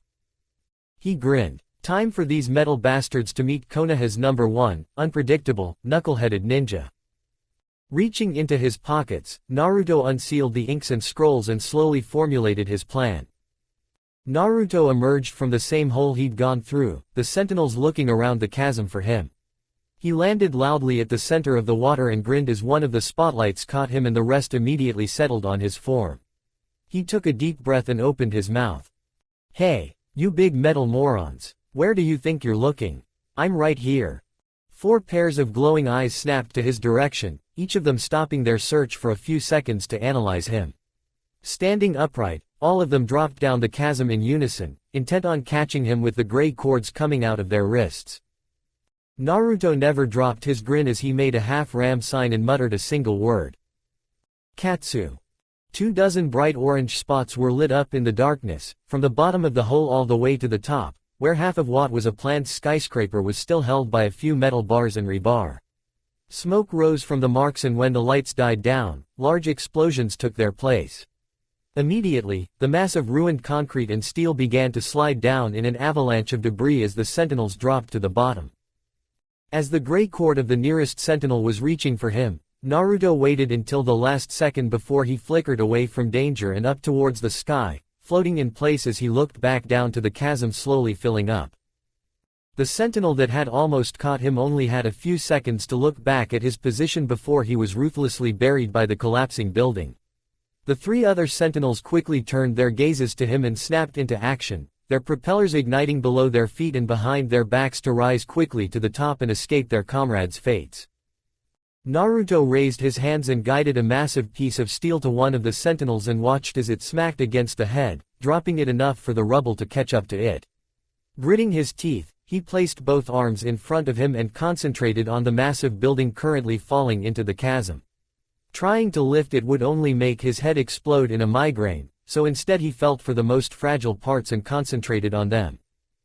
Seam by seam, Naruto untangled the web of metal that held the structure intact and split it into several parts that rained towards the ascending foes. The sentinel that had been hit by the beam managed to rise only for a large slab of concrete to bury it, while the next one evaded a few pieces of debris while blasting others, but eventually the mass of destruction overwhelmed it. The last one evaded most of what fell on it, only being buried halfway across the waist as the avalanche settled into a few tumbling pieces of concrete and gray smoke. Naruto watched the dust settle for a few minutes until he could see a pair of glowing eyes emerge from the fog. Immediately, he rushed in with a Rasengan to meet the sentinel's face. The spiraling blue ball of chakra met the same fate as the ones before, being stopped and dissipated just before it reached the target. As he was forced back, Naruto let out a grin. "Look below you, dumbass." 24 Narutos jumped away from the metal body with an energetic shout, each of them leaving 2 exploding tags behind. With a laugh, Naruto watched as the papers lit up and quickly exploded one by one, almost blowing him away. When the dust settled, there was almost nothing left of the sentinel's body. The only part that seemed to still be functioning was the head, which kept on looking at Naruto even as he landed beside it and placed his own tag on the forehead. "Hehe, this is my special formula. Hope you like it." A massive explosion shook the ground, sending even more debris tumbling down. When Naruto could see once again, the head was completely gone, only scattered metal laid in its place. He pointed towards the helicopters that were still filming him. 2 points for the maelstrom. An eruption of debris at his side forced Naruto to take to the skies again. A battered-up sentinel turned its glowing eyes at him. If machines could glare, Naruto imagined this would be what it'd look like. Blasts shot out from its palms towards him and he managed to dodge just in time. At the same time, the long cords flew to catch him and managed to squeeze out some of his clones as he ascended further upwards. Suddenly, too quickly for his eyes to predict, the sentinel's arms split open and where there was once 1 cannon on each limb, there were now half a dozen. The beams that came out of them were faster than before, even if they were smaller and less powerful, but they were strong enough to quickly shred his clones, all of them going up in puffs of smoke in seconds. Naruto sped to the air as the guns turned on him. He turned right and left, up and down as the flashing blasts tried to shoot him down. A force exploded on his chest and he was left out of breath. He stopped his flight and 2 more blasts hit his body. He felt himself falling, while more pain erupted from each hit. His body stopped falling when he met the hard concrete, but the barrage kept on hitting him, each one feeling like a sledgehammer.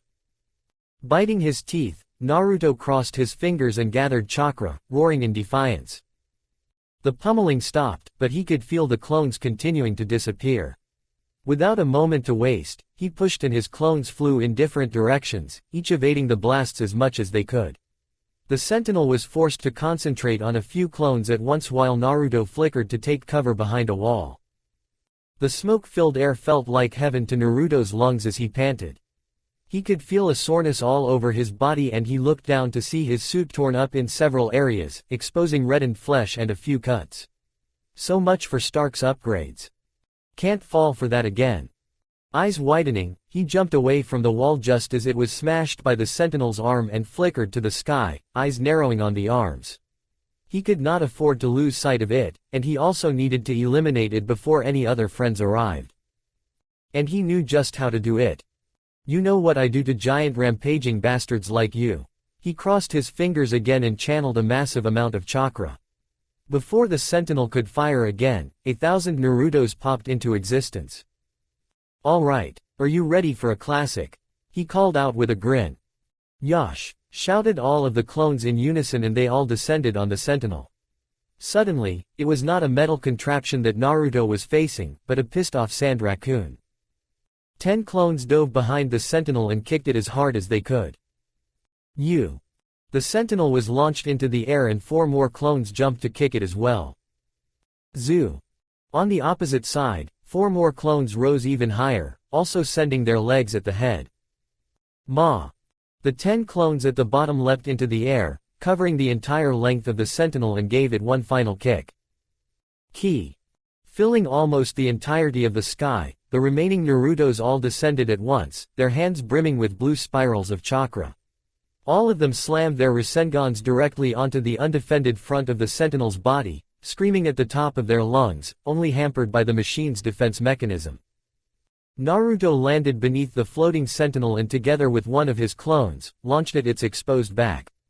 If it's focused on the front, then his Rasengan ripped through the layers of metal, and its destruction seemed to make the Sentinel drop its defense mechanism. The sheer force of 1,000 Rasengan slowly shredded the Sentinel from head to toe, from the sheets of metal down to the individual wires. By the time the clones began to have their chakra exhausted, only dust was left of the once mighty foe. 3 points to the maelstrom. Another Sentinel emerged from the ruins. The paint had been almost completely stripped from the head from where the giant steel beam had hit it. Pieces of its armor had been crushed and cut, but it seemed to be reassembling itself. Naruto floated to the sky slowly, red eyes glaring at the remaining Sentinel. Let's make it 4, he whispered. Holding a hand at his side, Naruto waited for a clone to help him form another Rasengan. His eyes never let go of the metal humanoid as the power brimmed on his right palm. The Sentinel stood its ground, already creating the same small vibrations that would counter his attack. He didn't care. With a shout, Naruto dove down, aiming directly at his target, with his hand held in front of him. The world closed in around him, eyes looking only forward at the glowing eyes of his foe. His body brimmed with energy, and he focused all of it into his palm, like he had been doing for weeks now. The control over his chakra began to buckle as he fed more and more into his palm. Slowly, he felt the Rasengan grow to twice the size, and then 3 times, 4 times, 5 times. Naruto's palm began to tremble. The force wanted to spiral out in every direction to unleash its raw power. He did not allow that. 6 times, 7 times, and 8 times the size, until the sphere dwarfed his hand. Eyes focused on the metal head in front of him, he struck. The giant Rasengan hit the Sentinel. Naruto didn't even feel the vibrations stop his attack for a single second. The moment the blue sphere connected between the glowing eyes, it rammed through like a sharp knife through a piece of paper. Before he knew it, Naruto shredded the Sentinel in half. The Sentinel couldn't do anything to defend itself against the overwhelming force. No defense, no attack, not even a single movement to spare itself. It just disintegrated. The Rasengan didn't stop until it hit the ground, and even then it continued drilling on through the ruins. Naruto's hand vibrated, as if he was holding onto a wild elephant. He let go, and the massive ball of chakra finally dissipated into the air, leaving only a hole the size of a small building where the Sentinel had once been. Silence finally fell on the battlefield, only broken by Naruto's rhythmic panting and the helicopters above him. His fist was planted on the floor, eyes still alert for anything that might come. After all that had happened tonight, he couldn't afford to let his guard down. 5 full minutes passed until Naruto felt safe enough to rest. His eyes scanned on the field, trying to find any trace of life. Over 100 signatures had been in this same spot just a few minutes ago. Now, there was nothing. But, there was. No. Naruto rushed through the air where he saw the last remaining signatures in the area. Only 2. 2 which he knew very well. He arrived at a small clearing, where Daredevil was slowly limping to a red, blue, and black figure lying face down, a pool of crimson spreading all over him. No. Naruto landed before Daredevil. Hey, Peter, come on. The signature was still there, but it was fading. He turned the body around and pulled up the mask. Peter's face was pale, the only color being the bright red blood trailing from his lips. "Stay with me." Peter scrunched his eyes and opened them. Naruto. That you?" He struggled through each word, and his voice was barely above a whisper. "I got myself in a bad spot, huh?" Peter joked and weakly coughed more blood. Footsteps beside Naruto alerted him of Daredevil's arrival, but his attention was focused solely on his friend. Awful thoughts passed through his head. Who were Peter's other friends? What would happen to his aunt? Would he want to be remembered as Peter Parker, or as Spider-Man? What could he do? "He is losing a lot of blood," said Daredevil beside him. "If he isn't stabilized right now," he slammed his hand on the ground and began to mutter in a low voice. "I should never have involved them, they're just kids. What was I thinking? Stabilize. I need to stabilize him." Naruto looked at his palm and remembered the technique the old man insisted he'd learn. But he couldn't do it. It was impossible. "Naruto," muttered Peter. You gotta tell Aunt May." "Stop talking," responded Naruto with a hitched voice. He placed a trembling hand above the long, deep cut. How was he supposed to fix this? Why was there so much blood? Hey, Naruto. Yeah. Peter's pale lips formed a grin. "I asked Ji Gwen, out to dinner. She said, why yes." He coughed up more blood and moaned in pain. "I never got a chance to tell her about how pretty she is." "You'll have plenty of time to tell her. Just stay with me." Naruto continued to hold his hand above the bloodied wound. Come on. The green chakra erupted from his hand, only sputtering for a second before it was extinguished. Naruto wanted to scream. Why couldn't he help his friend? He didn't want Peter to die. He just couldn't let it happen. So why didn't he have the power to stop it? "Calm your mind," came the voice of the sage. Whether it was real or a memory, Naruto didn't know. "Imagine a river, flowing slowly, and try to guide it through a small hole." He did just that, ignoring the world around him except for that river and that little hole, the water pausing its need to explode. It all had to pass, slowly, in harmony. The chakra emerged from his hand once again, and this time, it did not sputter. In fact, it grew larger, stronger. The light seeped into Peter's wound, and quickly closed the cut, letting out white smoke as if it were being cauterized. By the time he lost control of the chakra again, what was once a red open cut was now a white scar. "Hey, you alright?" he asked his friend. Peter groaned for a bit as he opened his eyes.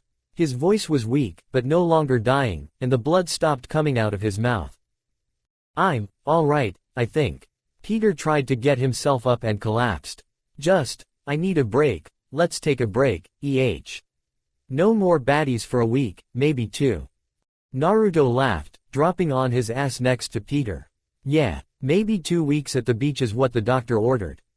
God, I haven't even had lunch. Hey, you know this place called Luigi's? I was going to go with this beautiful blonde girl, but at this point I'll settle for your ugly mugs." Their chuckles were silenced with a rumbling of the ground. Naruto looked towards a pile of rubble to see a metal hand clawing out, throwing pieces of steel and concrete all around it. When it had enough space, the arm pushed the rest of the buried Sentinel out, its coat of paint scratched and dented, but the eyes continued to shine through the night, and they looked around the sea of destruction until they landed on him. "You gotta be kidding me," Naruto shouted. Target identified. Sentinels initiating offense. From the darkness came a glint of metal, flying through the air until the sharp edge smashed against the Sentinel's head, almost splitting it in half. Mechanical arms twitched as they reached towards the weapon, but it was quickly sent back to the ground when a figure crashed against it. A tall, muscular man, dressed in dark blue, grabbed the metal weapon, which upon closer inspection, was a circular shield. The man reached into the wound he'd made and punched it with enough force to further split the head in 2. With a ferocious yank, he pulled out a glowing mechanism within the Sentinel's skull, and looked at it for just a second before he crushed it with his hand. The Sentinel twitched furiously for only a few dying moments until it gave out, leaving only a metal carcass on the floor. Naruto adopted a battle stance as the man jumped from the dead Sentinel and landed just a few feet from him. Seeing him up close, the details of his uniform were clearer. The man was wearing a suit that reflected the American flag, blue being the most prominent color, but also having red boots and gloves and a white undershirt, as well as a star on the middle of the chest, and a large A symbol emblazoned on his helmet. The perfectly circular shield was also painted similarly, with white and red concentric circles, finishing with another white star upon a blue field. Standing in front of Peter and Daredevil, Naruto raised his fists and prepared to protect his comrades. The man just gave him a confident smirk. "Relax, son. The battle is over." Naruto just dug in his heels. "Who are you, old man?"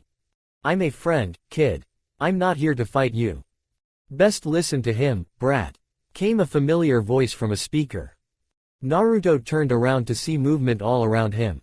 The helicopters had scattered away and in their place were several jet black aircraft that were landing around the ruins. Soldiers poured from them, dressed in black, and quickly surrounded the entire area. They were armed to the teeth, but their weapons were actually pointed outside the perimeter, not at them. From the jet directly above them jumped a figure and crashed next to the man. Naruto immediately dropped his defensive posture and winced as he saw Wolverine quickly regenerating the little damage he received from the fall. What's going on? What are you doing here?" Wolverine's eyes narrowed in a glare. "What am I doing here? What are you doing here, brat? Weren't you supposed to be back at the institute?" he snarled. Naruto raised his hands. Well, I was, but then I heard about this thing happening with the big mob bosses, so I came here, and then there were these gangsters and bad cops, and then there were these ninjas, and then there were these metal things that just kept on attacking me and brat. But it's all right. I beat them all by myself. Well, me and Flag Man over there, but mostly me." Wolverine snarled again. "Brat, do you have even the slightest idea what's going on? Do you know how much trouble you're in? How much trouble we're in?" "What do you mean?" Out of one of the jets came a man wearing a black trench coat and a black mask. All of the armed men took special care to protect him. Emblazoned on their uniform was a large gray eagle. He confidently strode towards them and stopped just next to the Flag Man. "Good work, Captain America. Your long sleep has not dulled your skills." He gave a nod towards Wolverine and turned to Naruto and his comrades. "Naruto Uzumaki," he said in a voice low enough for them to hear, then turned his attention to the recovering Spider-Man. "Peter Parker." Finally, he went to Daredevil. "Matthew Murdock." He looked at them behind the mask with only one eye. "You are coming with us." The raging fires of the urban inferno had given way to a grim silence. That did not mean that the calm that had fallen over the city was without witnesses. Indeed, the eyes of the entire city, no, the entire world were settled in just a single block of a single city. Standing atop the roof of a large building, Tessa and Emma Frost had a perfect view of the scene. The transmission to the live cameras had been cut off just a few seconds ago, not before the entire world had seen the spectacle of Naruto Uzumaki destroying the mysterious metal humanoids. But the damage had been done. The entire world knew about mutants now, and the revelation came in the most unfortunate of circumstances. Naruto Uzumaki's identity had also been fully exposed. Allying with such a wild card had been a gamble Emma had taken when the Maelstrom was just a local vigilante. Tessa stopped looking through her binoculars, after seeing Naruto willingly surrender to S.H.I.E.L.D. "This is not something that can be reversed." Emma sighed and dropped her binoculars. "Anonymity would never have worked with someone like him," she declared. "He's not someone that could be kept behind a mask forever. People like him are born to be seen." "Perhaps," responded Tessa with a neutral voice. "But this revelation has completely reversed the probability of success for your operation. The chances of your plan coming to fruition are nigh impossible now." Wilson Fisk. "He is canny, for a criminal, that is." Emma's poker face would be as perfect as ever for the average onlooker. Tessa could see the jaw clench lightly, and the slight furrow of her brows. He went from almost being taken down to becoming the unmistakable kingpin of the criminal underworld. I dare say he may even be above the average scum. Tessa didn't say what was clear. Emma had thought that Wilson Fisk was just a common thug like all of the others. Never had it crossed her mind that he would be capable of something that would throw her entire plan off. In an operation that required utmost discretion, Fisk had orchestrated a spectacle that put the eyes of the world on Emma's main tool. If even the most remote parts of the planet knew the name, Naruto Uzumaki, then the club definitely knew now, and it wouldn't take long for his actions to be traced back to Emma. "He is useless to you now," she commented. Emma stood in silence, gripping the binoculars tightly. "I don't think so," she said with a soft tone. "It's true, he's useless if we continue with our current strategy. But, if we were to change the plan, if we use his newfound fame and connections to our goals, he has proven to be so resourceful, after all." Tessa gave a nod. The probability of his survival tonight was unfavorable, yet he handled himself quite handily. "Absolutely. Besides, it'd be such a shame to discard someone with such genetic potential so quickly." She smirked. "I suppose I should go back to Massachusetts. Take a look at my Hellions at least, see which of them are fit and well-bred." "You know you don't need to justify yourself with me," said Tessa. "Good. The game has changed, and our plans will change accordingly. I think it's time for you to become more acquainted with Xavier's school. I want a complete overview of their student body." Emma looked out one last time with her binoculars, aiming directly at where Naruto was entering one of the aircraft. "Perhaps you may just be more than another pawn, darling. Need anything else, kid?" Naruto gulped down the last bite of the pizza slice he was eating, his other hand searching around the table until he found a burger. He brought the greasy meal to his lips and took a large bite, not breaking eye contact with the costumed man with a bow at his back. "I'm good," he garbled with a full mouth. Peter groaned at his side, mouth also filled with a sandwich. After his near-death experience, he had recovered with a ravenous hunger. The team that arrested them had allowed both of them to keep their costumes until they were placed in this secure room filled with food. The archer laughed. "The two of you eat more than an entire team put together. Especially you, Blondie. How do you think I get this stamina?" replied Naruto with a grin, downing the rest of the burger with 2 more bites and reaching for a piece of sausage. "Yeah, that energy is no joke, Blondie. Those Sentinels were built specifically to hunt mutants, and you managed to obliterate 4 on your own. Name's Clint by the by. Though you can call me Hawkeye." "Maelstrom," replied Naruto, not wanting to say his real name, but respectfully shaking Clint's hand. "Spider-Man," replied Peter, probably thinking the same.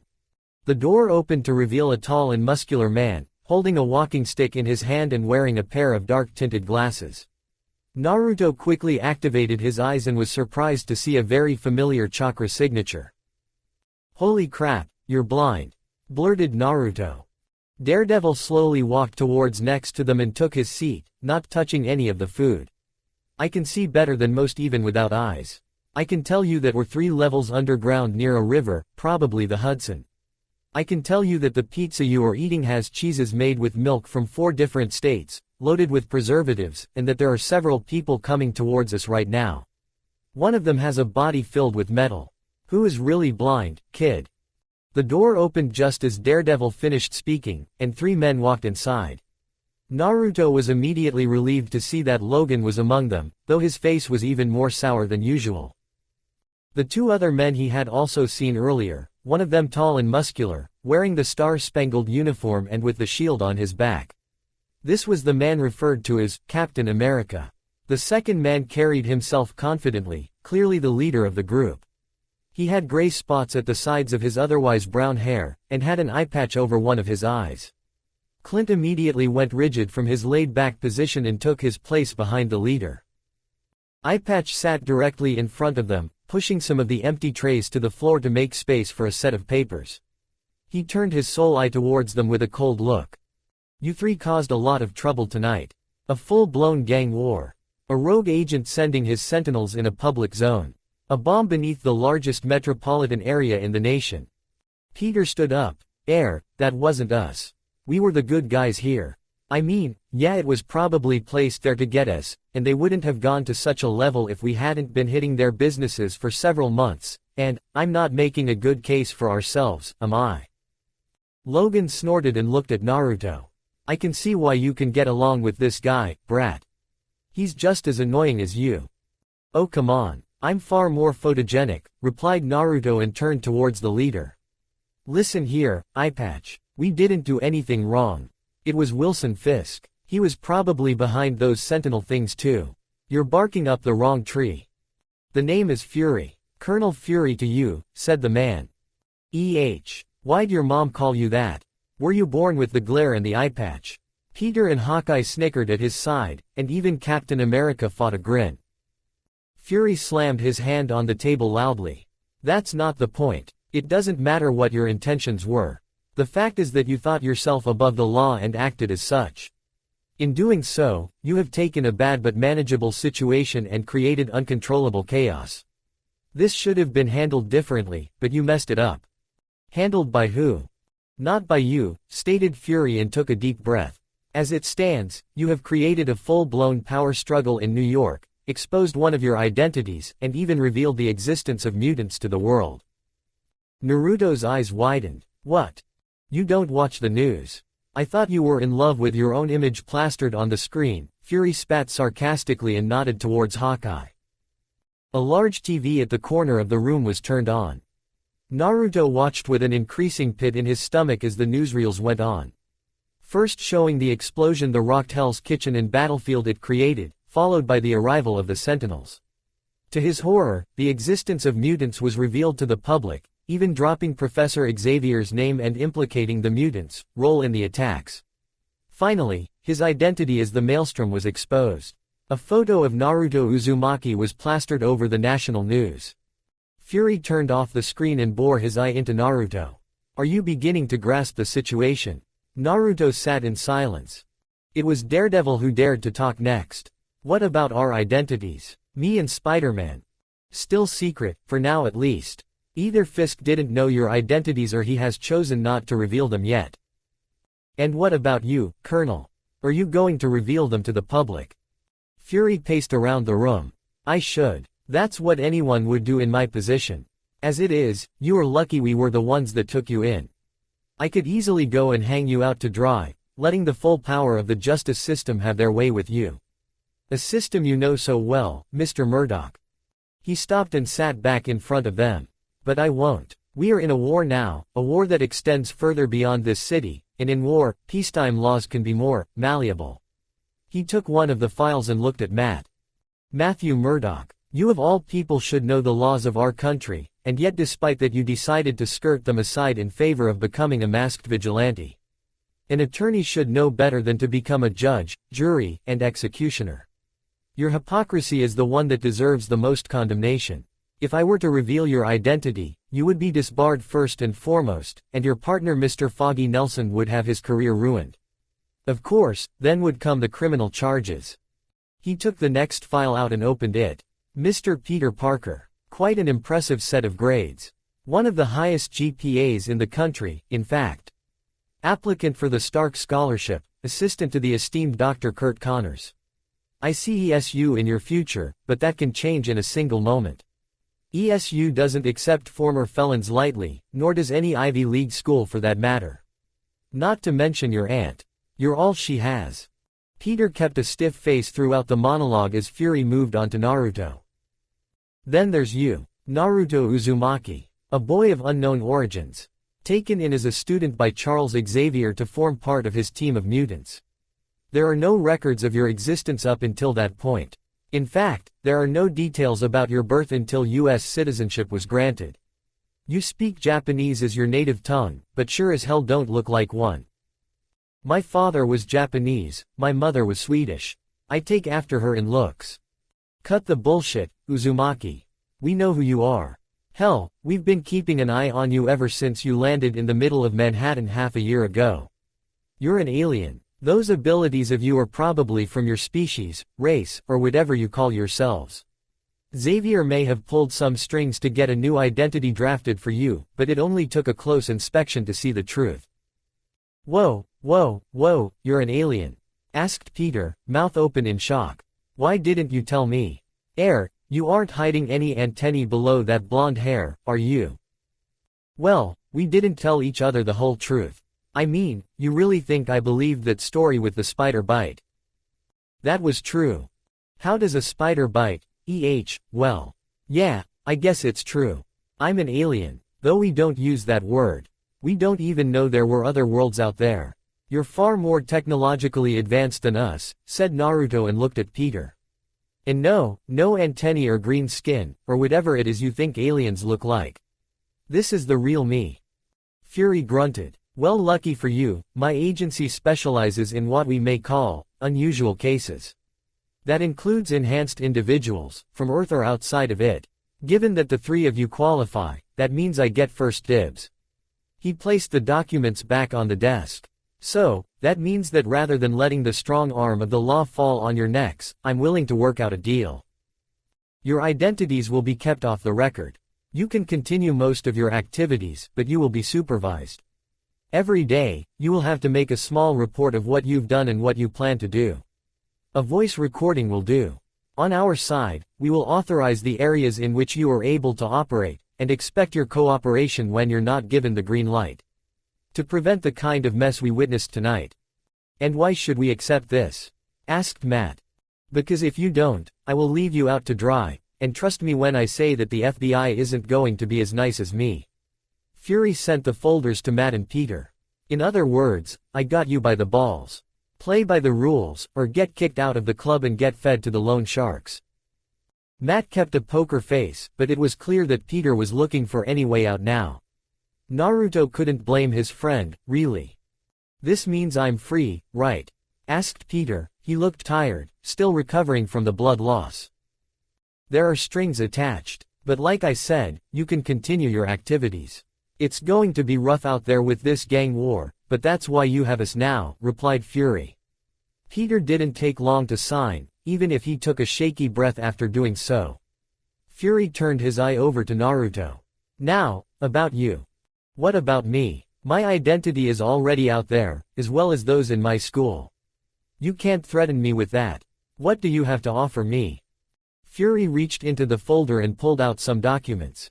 This, for one. Full legal citizenship, no backroom deal stuff. In the eyes of the state, you will be an American, and have all the legal protections that entails. In repercussions, noted Matt. Another document passed on to him. Which is why you'll be on record as working on behalf of S.H.I.E.L.D. As part of our agency, your actions will be fully pardoned. Last time I checked, drafting minors was illegal, said Matt, tightening his grip on the table. And like I said, laws can be loosened in times of war, and war is coming, if it hasn't started already. Matt scoffed. From what I know, the U.S. Army has no shortage of volunteers. I'm pretty sure you don't need a kid for that excursion in Iraq you're sending the boys to. I'm not talking about Afghanistan, or Iraq. I'm talking about something far more severe. What kind of war are you expecting? What enemy warrants the drafting of children? Fury narrowed his eyes and pointed at Naruto. That kind of enemy. Naruto recoiled. Me? What are you talking about? I'm a good guy. Maybe you are. I'll even go as far as to say that I trust you are. But when you arrived half a year ago we suddenly became very aware that there is more out there than just us. Even without technology, your special physiology has allowed you to perform feats that far outclasses what even trained and seasoned men are able to do. What happens when someone like you comes that has different intentions? What happens to us fragile humans when someone that can multiply himself or travel at lightning speeds, and survive extreme physical punishment while having the strength of 20 men decides he prefers to rule over us? Fury shook his head. The only way we humans can survive is to seriously kickstart our own arms race. That means developing our own technology, but it also means taking the superpowered individuals on our side and training them to defend our little planet. That's S.H.I.E.L.D.'s mission, and while we have plenty of agents, we don't have the type that can go against the threats that are coming. The one-eyed colonel turned his attention back to Naruto. You know, Uzumaki, tonight will be the hardest on you, and your friends. Naruto's eyes narrowed. Are you threatening my friends? Huh? Me? No. The public. Well, you just had several blocks of Hell's Kitchen blow up and the media is slowly piling the blame on mutants. That's not true. They had nothing to do with this. I know. Damn it if the media doesn't know it either, and yet the story is out there. Oh, they'll quietly retract at some points, edit it without explicitly telling anyone, but the hysteria will be set by then. Mutants are terrorists. Mutants are dangerous. Something for the average person to place their hate and fear into. Even your professor's government contacts will be strained to help you then. Naruto clenched his fists and looked down. The nightmare that the professor feared was coming true. You'll need friends. Strong friends. Friends that can offer protection to your school and your kind. Friends like S.H.I.E.L.D. And isn't it a wonderful coincidence? I just happen to need your services, too. Naruto shook his head. That isn't fair. Life has a nasty habit of being like that, Uzumaki. Words kept on being spoken, but they went on as babble for Naruto. He just looked at the documents in front of him as Peter handed in the folder and placed a hand on Naruto before waking out with a guard. Minutes flew as Matt and Fury continued a back-and-forth argument that ended with Matt angrily signing as well. Naruto was all alone now. He came back to his senses when Fury tapped at the documents in front of him. The ones that listed Naruto's nationality. You may be an alien, Uzumaki, but now you are a citizen of the United States of America. You're one of us now. So what do you say? Are you going to lie down, Or are you going to step up, do your duty as an American, and protect your nation and your friends? Silence fell on the room as Naruto stared at the documents in front of him. He turned around for guidance, but there was none. Logan just kept his hardened stare. This was his decision to make.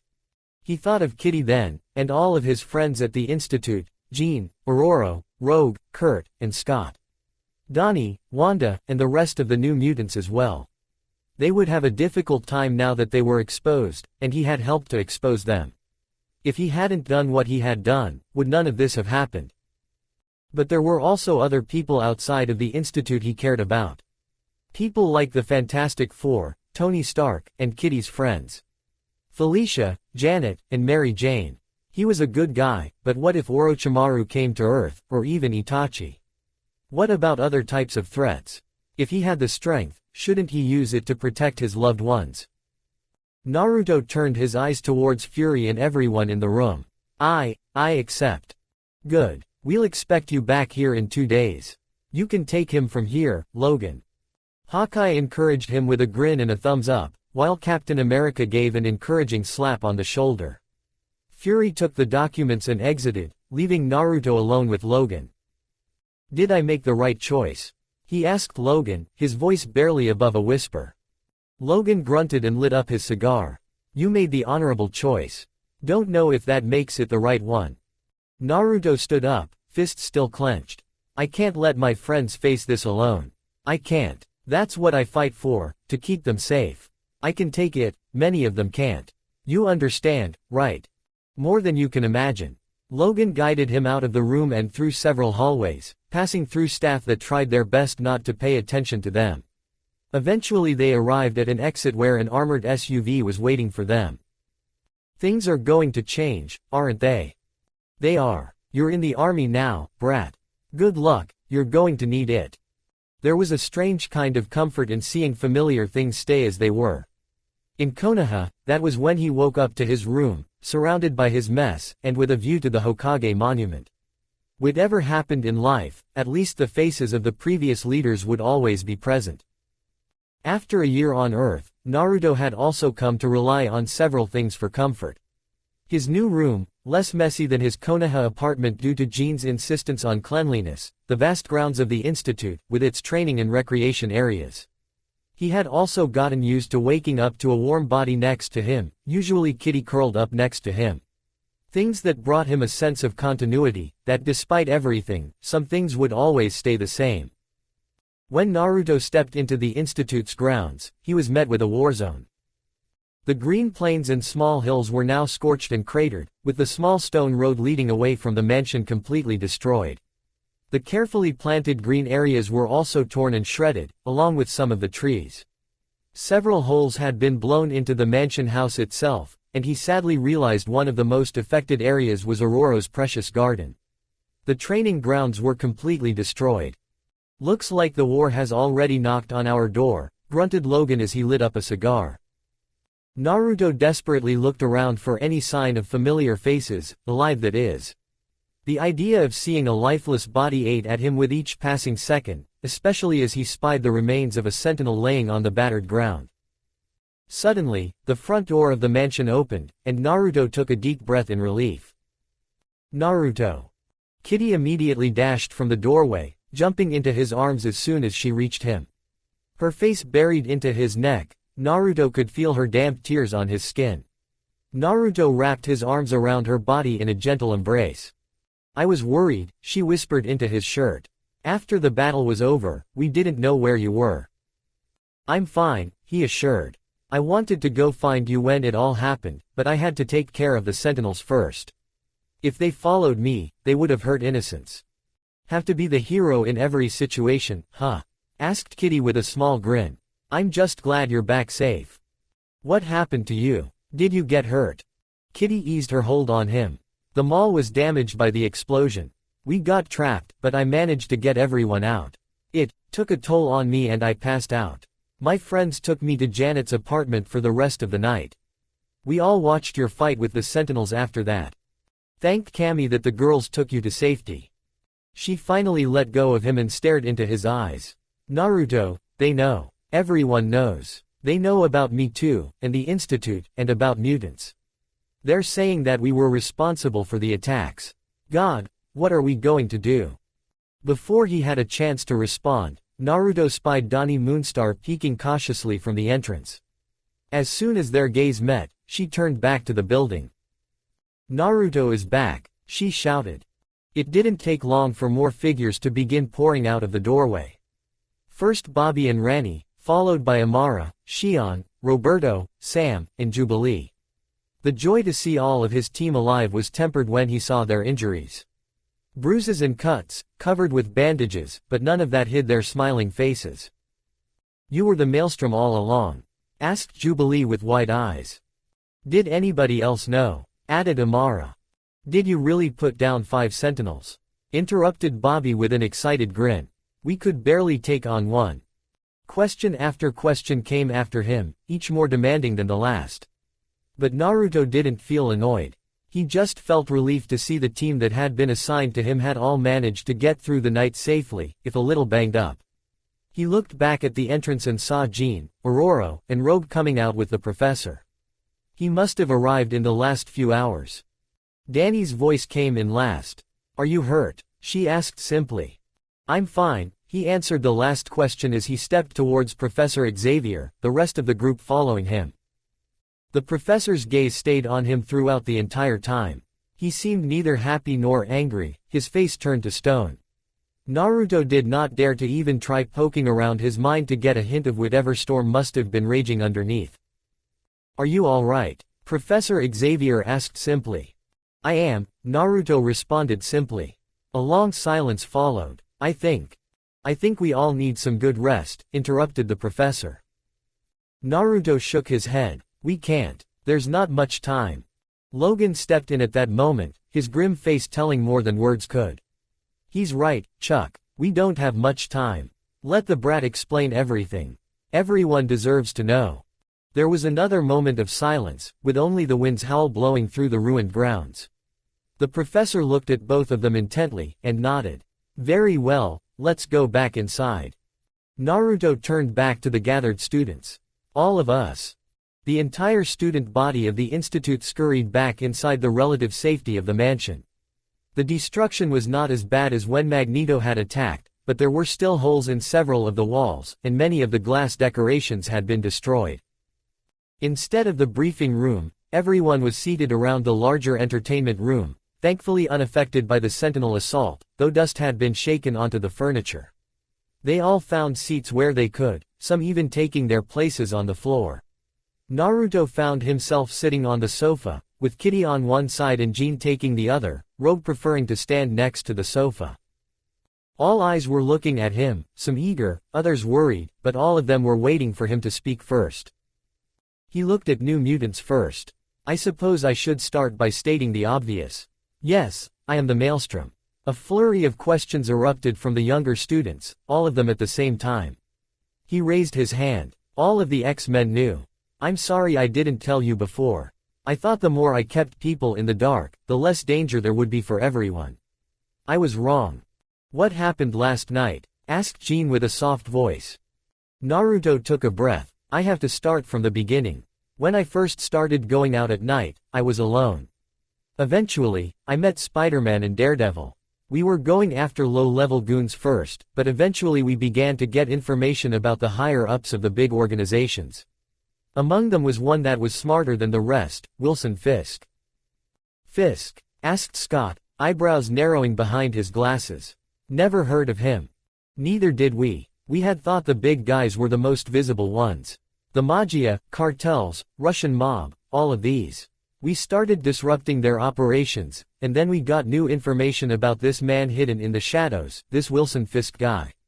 So we started to hit him too.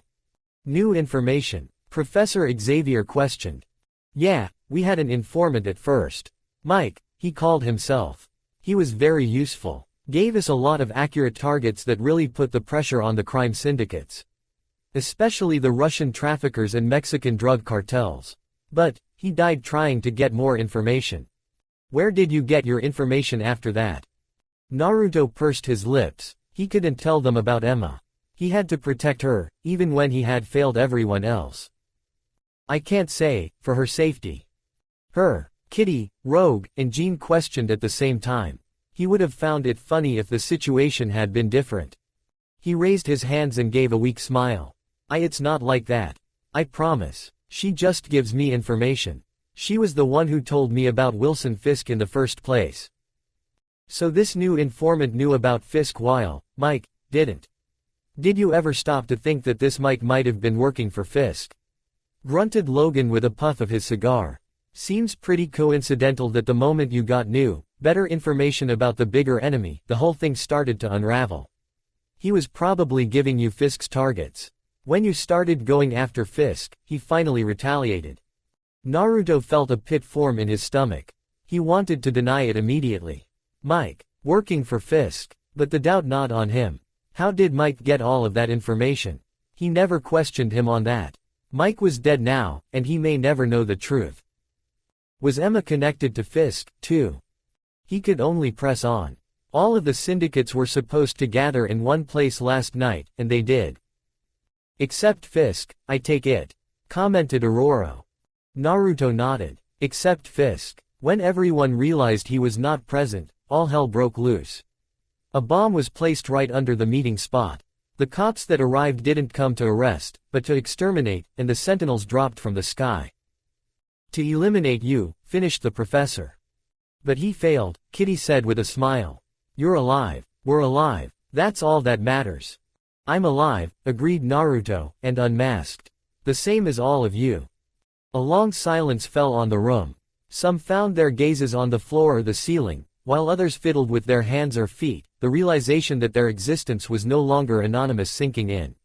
Naruto was glad that the large TV lay cracked on the floor, no need to see what the news was spreading against them. What happened next? Asked Rogue. I heard the boys in uniform picked you up. It was S.H.I.E.L.D., answered Logan, his jowls tightening. They've been investigating the brat since he arrived. They even found out his identity. And they just let you go? Asked Jean, disbelief in her tone. He took a deep breath. Not exactly. All eyes turned to him. They took us to one of their bases and informed me about the situation. I know what they're saying about mutants on television. They're blaming us for the attacks, even saying the Sentinels are our creation. His eyes turned towards everyone, taking each of their eager faces. They offered me a deal for government aid for mutants and the Institute. I took it. Another period of silence followed until Aurora asked the obvious. What did they want in return? Naruto pursed his lips before he took out a newly minted card with the S.H.I.E.L.D. logo on it, his face plastered in front. I've agreed to join S.H.I.E.L.D. as one of their agents. You what? Exclaimed Kitty at his side, her grip on him tightening. Other voices joined her, each one more unintelligible than the last. Only the professor and Logan stayed put. After everyone took their time to calm down somewhat, he continued. They told me that if I volunteered to join them, S.H.I.E.L.D. would offer protection to the Institute and do their best to look out for uncontacted mutants. They also offered to fully legalize me as a U.S. citizen and make it so all charges against me were dropped. That way, we'll be safe from prosecution. They'll even help new mutants find their way to safety here. He looked at the professor. I thought it was a fair deal.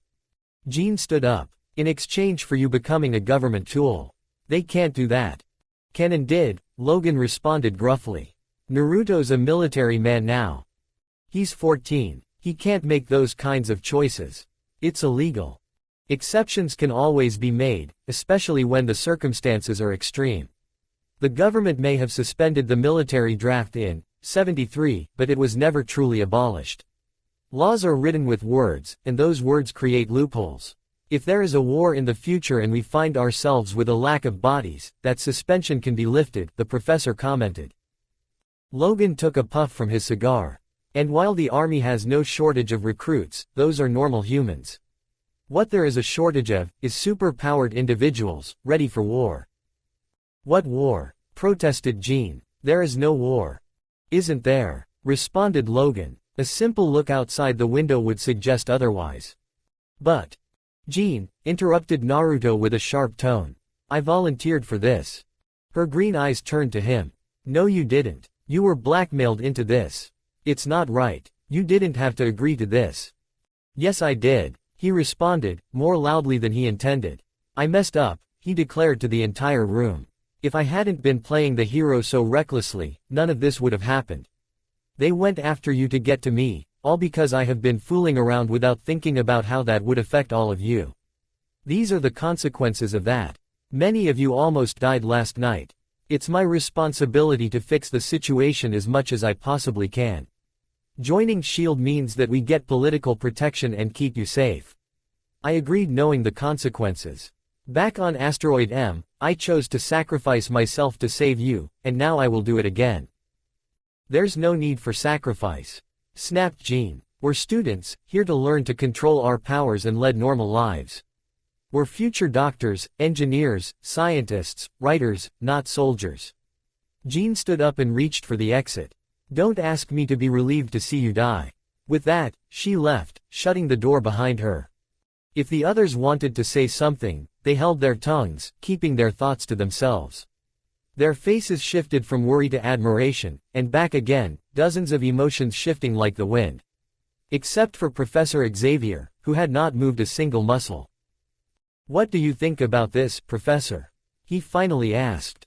The professor finally moved to cross his fingers below his chin, eyes deep in thought. Naruto had made his decision on his own, and had no idea of what the man who had given him a place to live would think. Even when he felt free to make his own choices, he realized how much the professor's approval meant to him.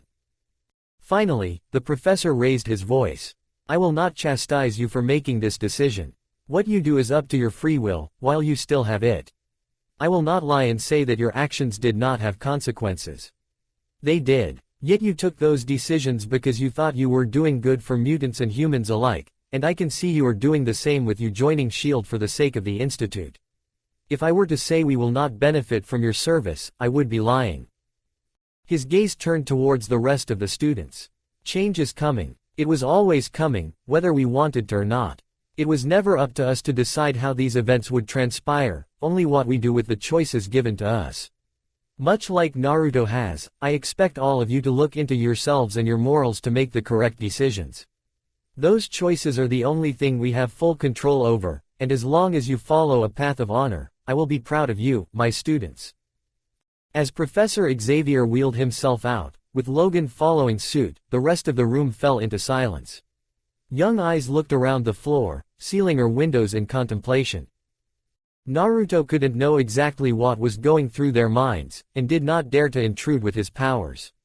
He knew that despite their age, there was a large gap between their upbringings.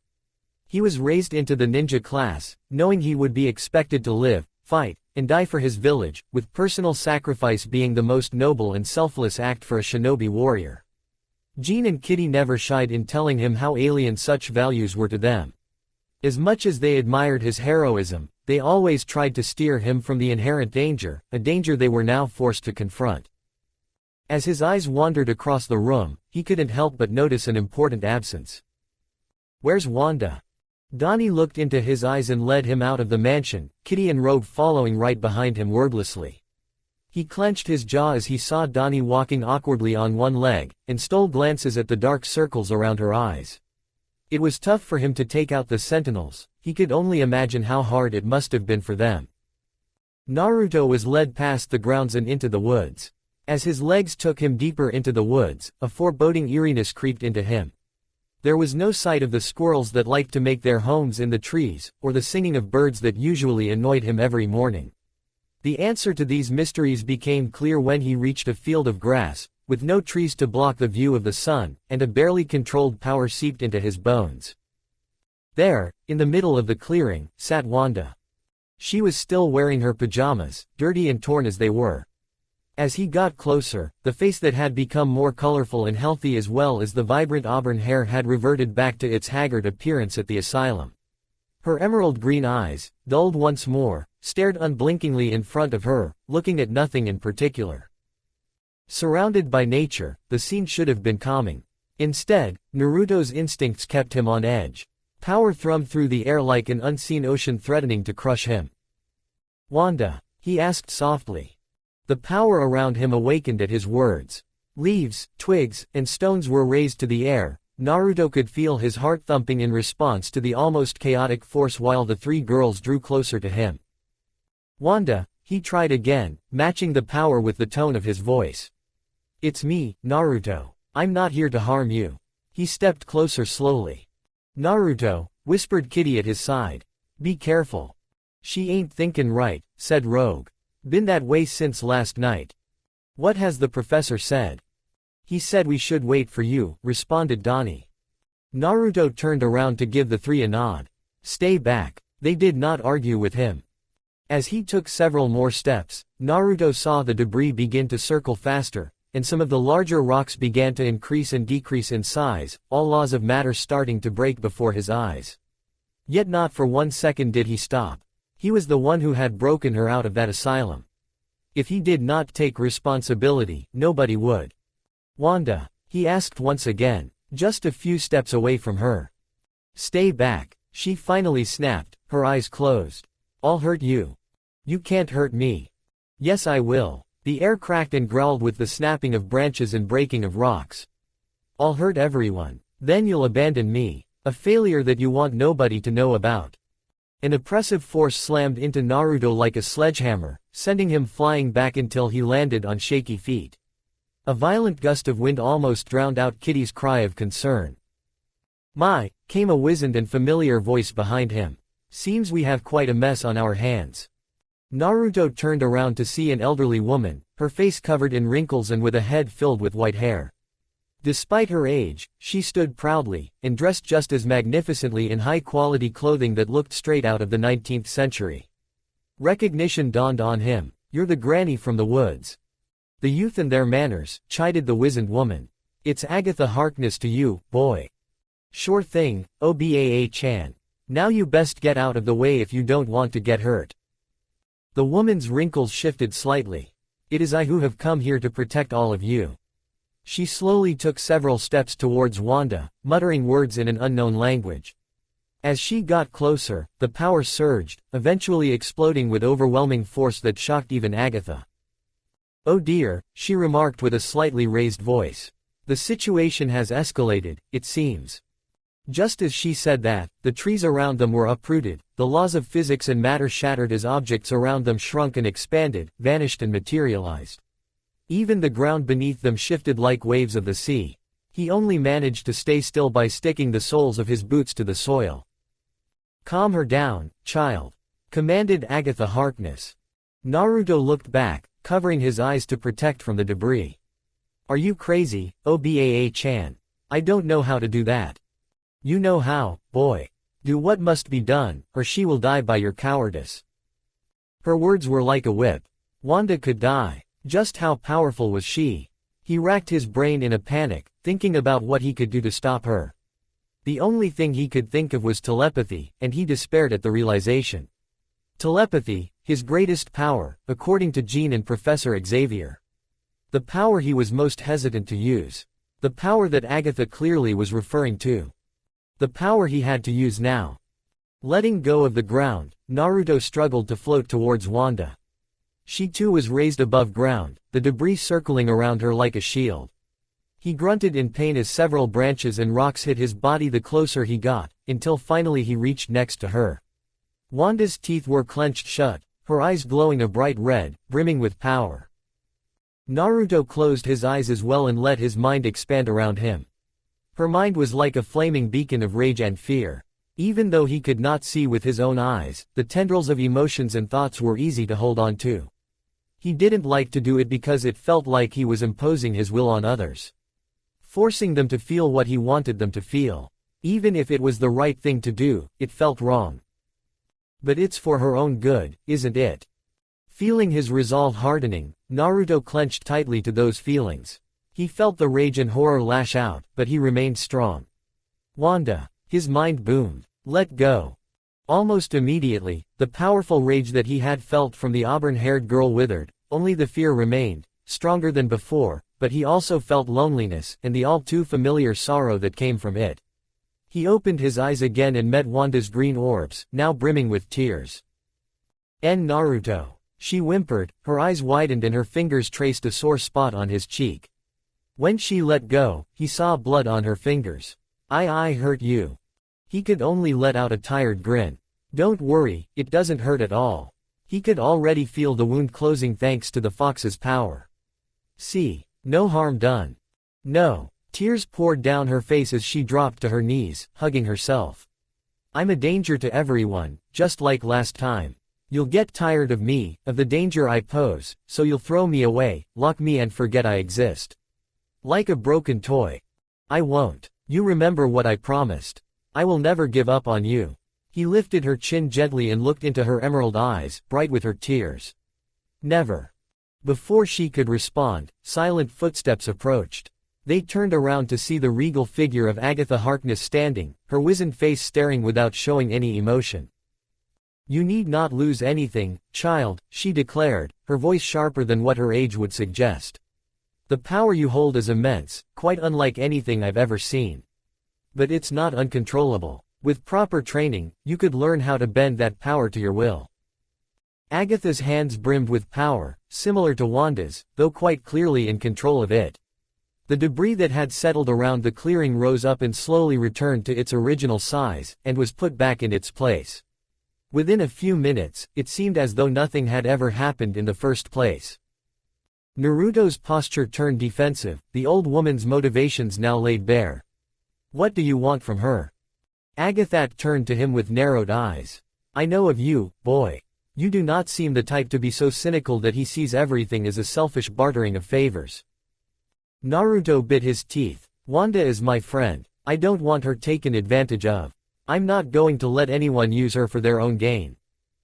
The old woman stared at him, no emotion in her wrinkled eyes. You question my motivation. Suffice to say that I have quite a long history with knowledge many consider dangerous, because it is dangerous. Through my years I have seen talented young women get destroyed by their own potential. Power beyond imagining, power that young Wanda has been born with. I do not wish for such an unfortunate end for her. But what will you have her do when she controls it? Agatha gave him a patronizing stare. You really do not know her potential, do you? Do you really think that someone with her power could be controlled by someone like me? Before he could protest any more, he was interrupted. Can it truly be done? Wanda asked, a sliver of hope dawning in her eyes even as her voice was tinged with desperation. Can I control this? I do not talk in absolutes, child. I cannot promise you a certain outcome. All I can promise is that I will teach you everything I know. As for the rest, that is up to you, and to fate. Wanda's eyes widened, looked at him, and back at Agatha. But, I will have to leave again, won't I? I'll be alone again. I will not deprive you of home and friends, girl. If you wish to remain here, it will be allowed. We can begin your lessons within the woods, if your professor allows it. And allow it I shall, within reason, of course.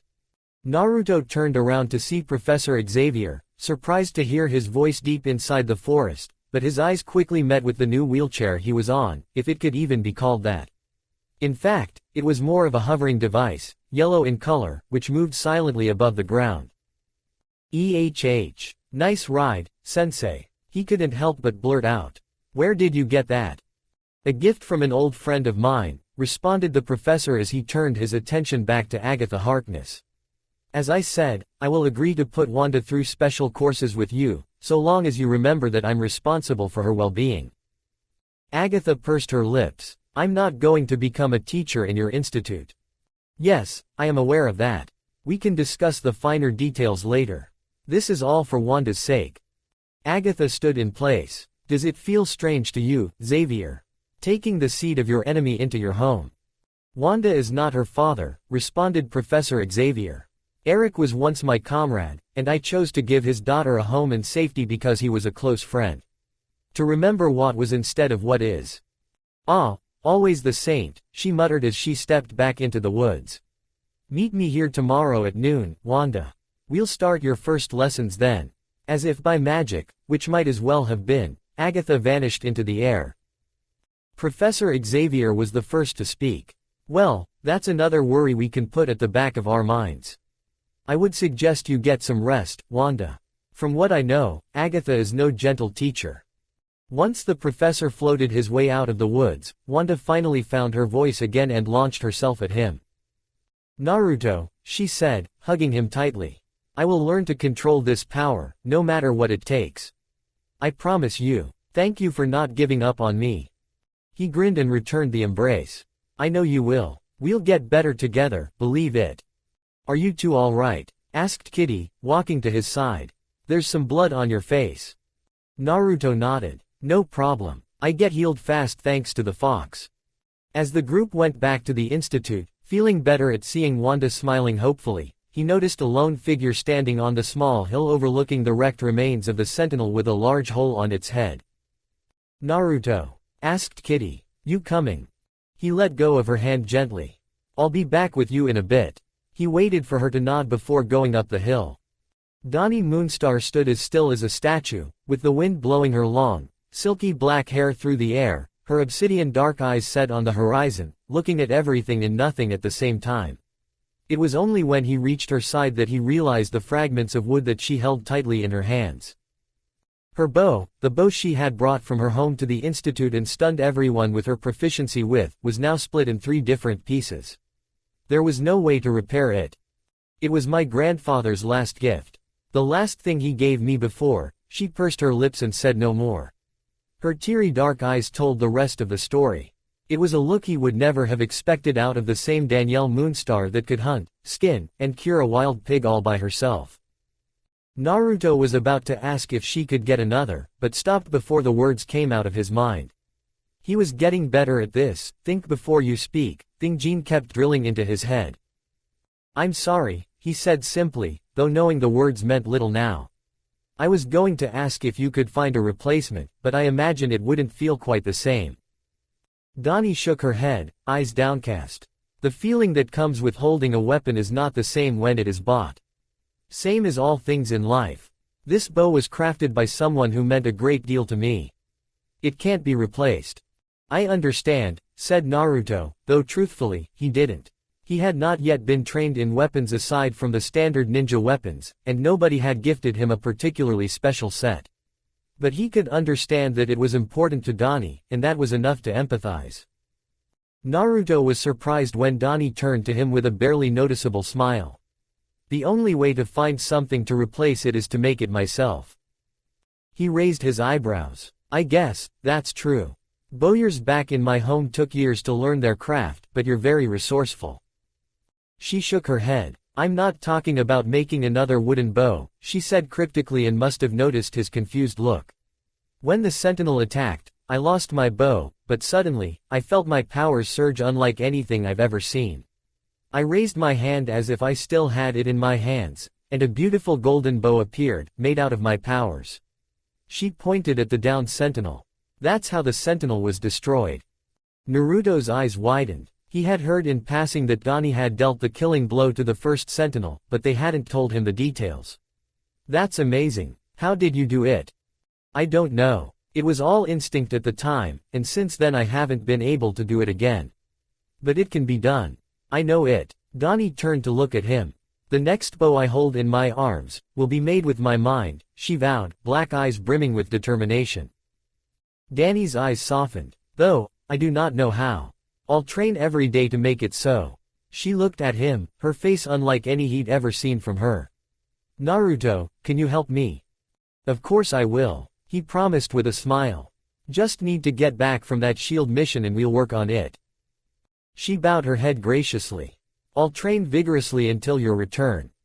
Dinner was a mostly silent affair. He couldn't really blame the rest of his fellow students for it. He imagined that there were a lot of things they needed to process. Mutants were public knowledge now and their existence was revealed in the worst possible way. Even Jubilee and Bobby were silently eating their pasta and meatballs. It still hurt when Jean refused to meet his eyes, and left as soon as she was finished. Naruto didn't want to leave for SHIELD with his first friend on this planet hating him. His heart was still heavy, but was lightened when Kitty phased into his room for the night. He was going to miss her cuddling. He really couldn't imagine there'd be someone showing him this kind of affection in SHIELD. Colonel Angry didn't exactly look like the cuddling type. Will they allow you to return home? Or will you be gone for good? Asked Kitty as she lay down on his bed. Home. The word drilled into his mind. It usually brought images of the Hokage Monument, or Ichiraku Ramen, even his old apartment with his worn mattress and a fridge that could barely keep his groceries cool. But that word equally brought images of the Institute with his loved ones, and the big city he protected, and even the star-spangled banner that was just as important to this country as the leaf-emblazoned headband was to Konoha. They're calling me to train with the team and go on a mission. They told me that I could come back after that. I'll be gone for the rest of spring break. Kitty winced. That's a pain. You really needed that break. She hugged him tightly. But it's good that you won't be gone for good. I'm just worried and I feel guilty for not helping more. You know I'll be fine, he reassured. I know you're not going to die. You're the strongest person I know. Doesn't mean I don't get worried. She let out a breath. I've supported your actions because I believed in them. I've seen the way you've improved the lives of many people, and I feel guilty because I'm your girlfriend and I don't do the same. It makes me feel selfish. You saved lives too, and you revealed yourself to do so. A selfish person wouldn't have done that. I just don't feel that it's enough. He gave her a kiss and smiled. It's enough for me.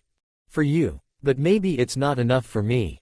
Things are totally gonna change after last night. She closed her eyes and rested her head on his chest. I'm scared. Aren't you? Fear was not an emotion that Naruto was familiar with. He always jumped at any challenge. But he had come to realize that he was afraid of losing the small things that brought him joy. Like Kitty and his friends. He was alright with getting hurt, so long as they didn't. I'm scared for you. Then I'll make it so you're not. I'll make sure to get stronger, for all of us. You don't have to. I want to, said Kitty with a yawn. Get some rest. You have a big day tomorrow. Naruto tried to do just that, but even after he felt Kitty go limp beside him, he couldn't get a wink of sleep. He let go of her carefully, hearing her whimper and replacing him with a pillow. The hall of the institute was silent, lit only by the moon. It had been the better part of a year, he realized, since he had settled in this place. He already had trouble remembering the faces of his comrades from Konoha. It was while he was wandering aimlessly through the halls that he saw a familiar figure. The light of the moon turning her deep red hair to a crimson color revealed who it was.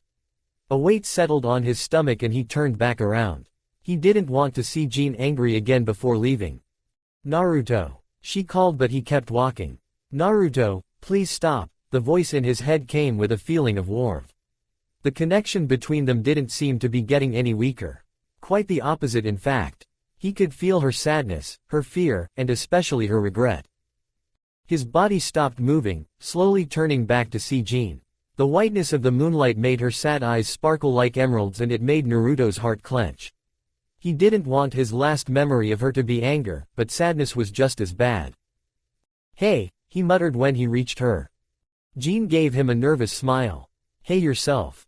Silence reigned as both of them walked out of the mansion, the fresh air making Naruto feel more at ease as he sat down on the stairs next to Jean.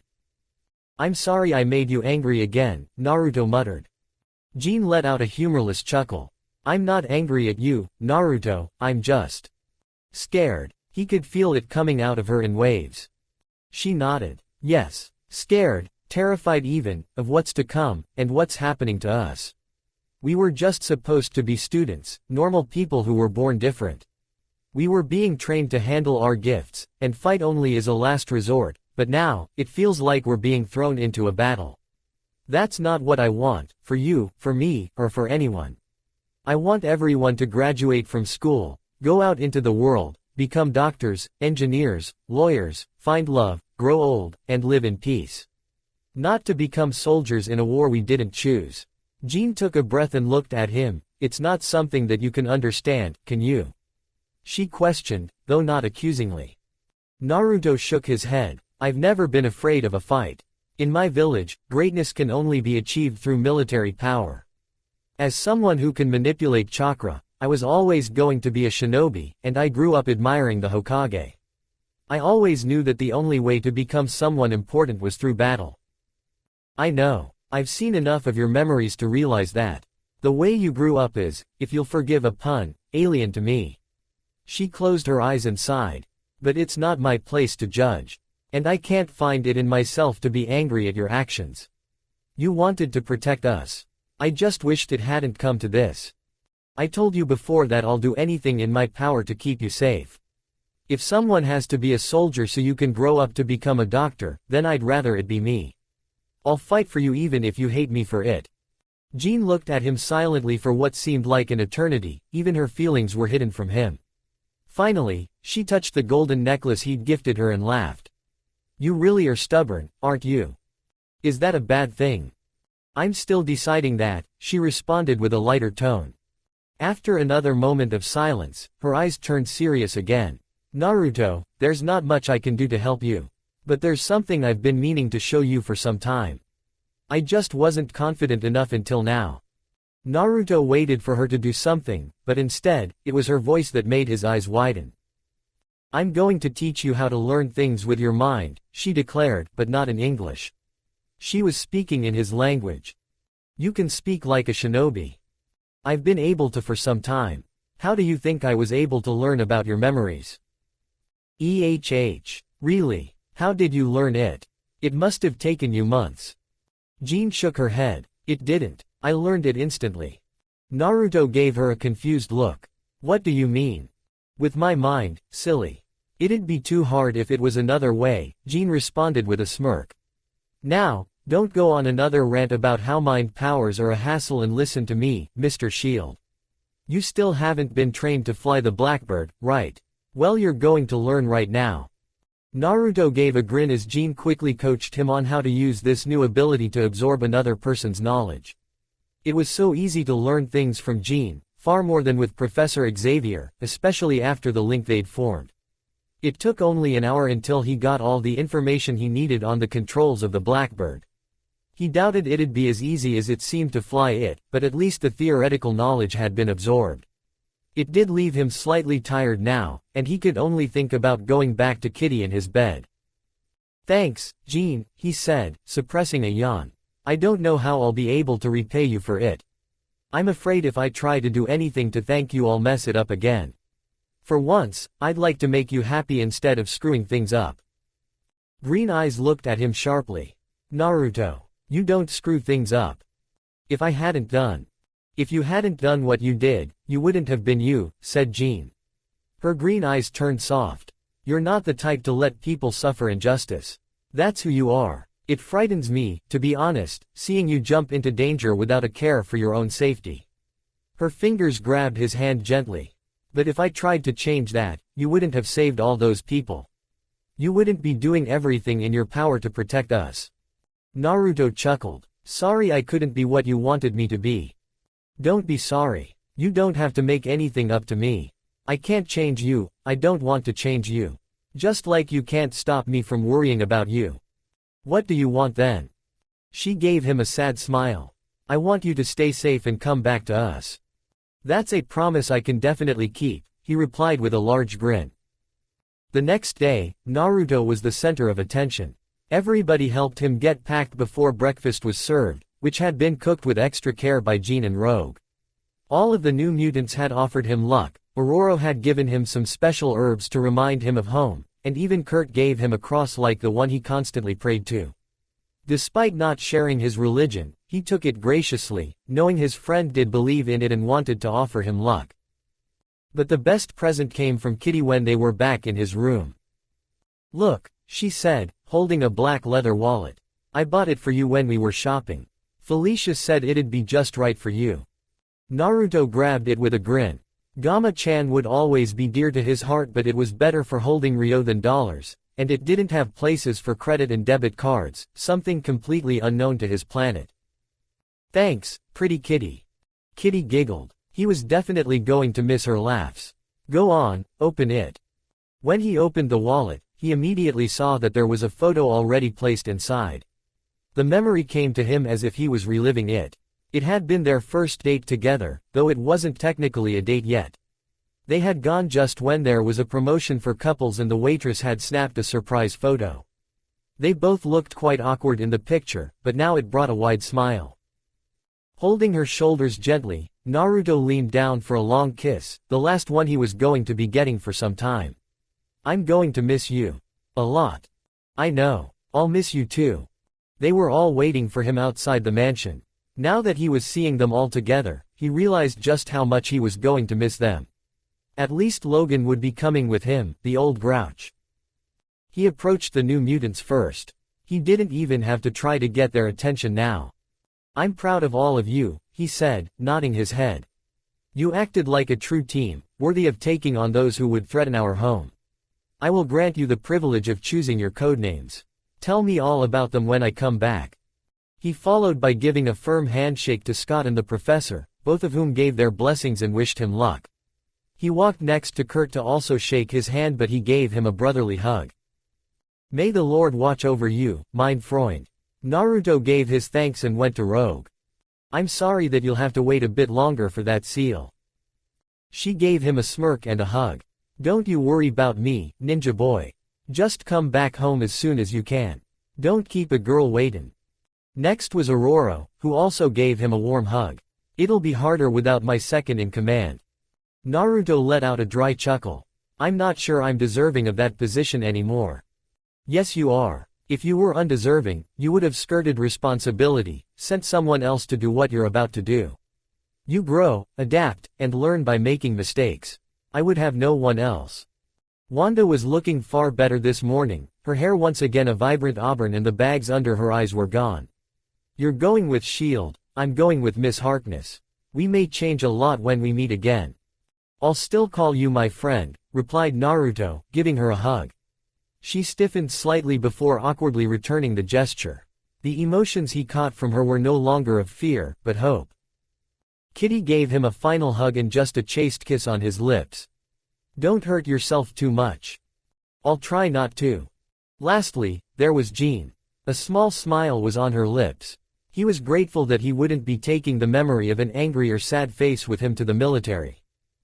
Remember your promise. I will, he vowed. You stay safe as well. Logan was waiting last in line, looking as a black SUV entered the compound, just as the one who had left him last afternoon. It stopped just in front of them and out of the driver's seat, Clint Barton exited with a grin. You two ready? Logan grunted and tossed both of their bags inside. Let's go kid, we can't say our goodbyes forever. With a quick nod and a heavy heart Naruto got into the back seat slowly, keeping eye contact with all of his friends as the vehicle's engine turned on and began to drive out. Stay out of trouble, Naruto, said Aurora. Keep him safe, Mr. Logan, shouted Kitty. Come back home safe, followed Jean. Don't work too hard, ninja boy, added Rogue. We'll be waiting for you, promised Donnie. I'll be stronger when you come back, yelled Wanda. The farewells and shouts of encouragement turned incoherent after that, but he still kept his eyes on them as they shouted and waved him goodbye. He kept his fake smile on, the one that he put on to mask his sorrow. He didn't want to leave them. Not now when the whole world would be coming down on them. But, what he was doing now was to help protect them. So he would do it without question. Don't worry about it, rookie. You'll be back before you know it, said Clint with a light-hearted tone. Naruto held onto those words as he watched Xavier's institute fade from view. Magneto opened his eyes to a blurry world, the voices around him drowned as they reached his ears. It was a state of impotence that he greatly detested, and yet he knew that it was necessary. His frail, elderly body would not be enough for the challenges ahead. His embarrassing match against Naruto Uzumaki had proved that well enough. Nor did he have any successors worthy of his mantle. Pietro was still young and arrogant, although that scar he received from Uzumaki had humbled him greatly. His gift was powerful, but not enough to lead their people to the future. Sabretooth was impulsive muscle, useful, but no less impulsive. Mystique, his most useful companion, had betrayed him over a disagreement with her adopted daughter. No, he was the only one that had the strength and will to guide their people through the wars to come. As he fully regained consciousness, the world became clearer. Sabretooth and Quicksilver were waiting for him outside of the large tank. The glass doors opened with a hiss and he welcomed the cool air into his lungs. Despite the clumsiness of his first few steps, he breathed easier, and the soreness that plagued his muscles were gone. It was as if he was reconnecting to a body he knew from decades past. He turned towards his son. "How do I look?" "Younger," Pietro replied simply. He felt younger as well, with far more energy than before, as if he had broken the harsh malady of time and dared to take his age back. Just as the machine had promised to do. A part of him felt disgusted at using Hydra's technology for his own benefit. The abandoned base he found himself in and the technology housed within was the product of the suffering of his people. Both of his people. How many had entered this machine only to have their time stolen from them? Or come out twisted and torn? Even so, just as Moses had carried the gold of the Egyptians for better use, so too would he use Hydra's technology for the benefit of his people. "With this body, nobody will stand in my way," he declared confidently. He had half a mind to go back to Uzumaki and finish what they started. But a quick look at the monitors in front of him made it clear that there were far more important matters than payback. How ironic was it that Xavier's student was the one who exposed their people to the wider world. And in such a dramatic fashion as well. He was almost glad that Uzumaki had defeated him, if this was the result. Just as he had believed for his entire life, the rhetoric from the humans was one of fear. He knew well enough that it would soon turn to hate. Exclusion would come later, followed by isolation, discrimination, persecution, and finally, extermination. The Sentinels were proof enough that humans were already preparing for that eventuality. Charles's dream was breaking just before his eyes. Faced with that fate, their people would look for a way to survive, a way to act in their own right to exist in this world. They would look for a leader. Someone to carry their hopes into the future. All it took was someone to guide them in the correct direction. The fields have been sown and the fruits are ripe for harvest. He looked at Pietro and Sabretooth. We must find those that wish to fight for their survival and bring them into the fold. You will aid me in this duty. Of course, father, replied Pietro with a cocky grin. Mutants will follow the strong, and you are the strongest. Of that there was no doubt. Not with his youth restored. He knew that just himself would not be enough, he needed others. Powerful ones that could take his mantle if there was ever the need to, at least until he found a permanent solution to death. Have you found your sister? Pietro's eyes lost their confidence. She's not in the asylum anymore, father, he admitted, gritting his teeth. She escaped thanks to Uzumaki. Wanda is with Xavier now. Magneto clenched his jaw. That was most unfortunate. Wanda's gift was far more powerful than Pietro's, so much so that he couldn't help her control it. The asylum was the only way he could think of to keep her from destroying herself while he worked on securing the future for their kind. Now she was under Xavier's care, and taken there by Uzumaki, no less. It would be a shame to see his own daughter twisted by Xavier's empty idealism. The daughter he once thought dead along with her mother.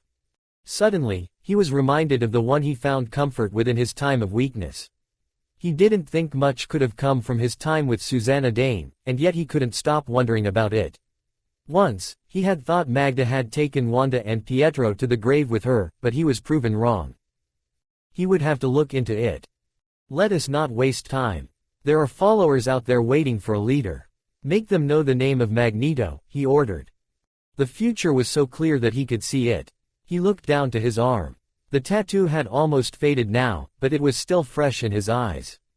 As dark as the day it had been etched into his skin. Never again. Emma took a quiet breath of the pomegranate tea, letting the rich aroma relax her mind before taking her first sip. No matter how much she searched, no store in New York could match her personal collection. Her personal office was also an upgrade from the safe house she had. Better lit and with even more luxurious furniture, as well as a clear view, showing off the beautiful harshness of Snow Valley. Most of all, the air didn't stink of trash and plebs. The only thing better than her office was slipping under the merino wool sheets of her own bed at night. Of course, that was not the only thing that brought her joy. At the moment, she was smirking while looking over the progress reports of two of her most promising Hellions while both of them sat right in front of her desk. Angelica Jones had been their most recent addition.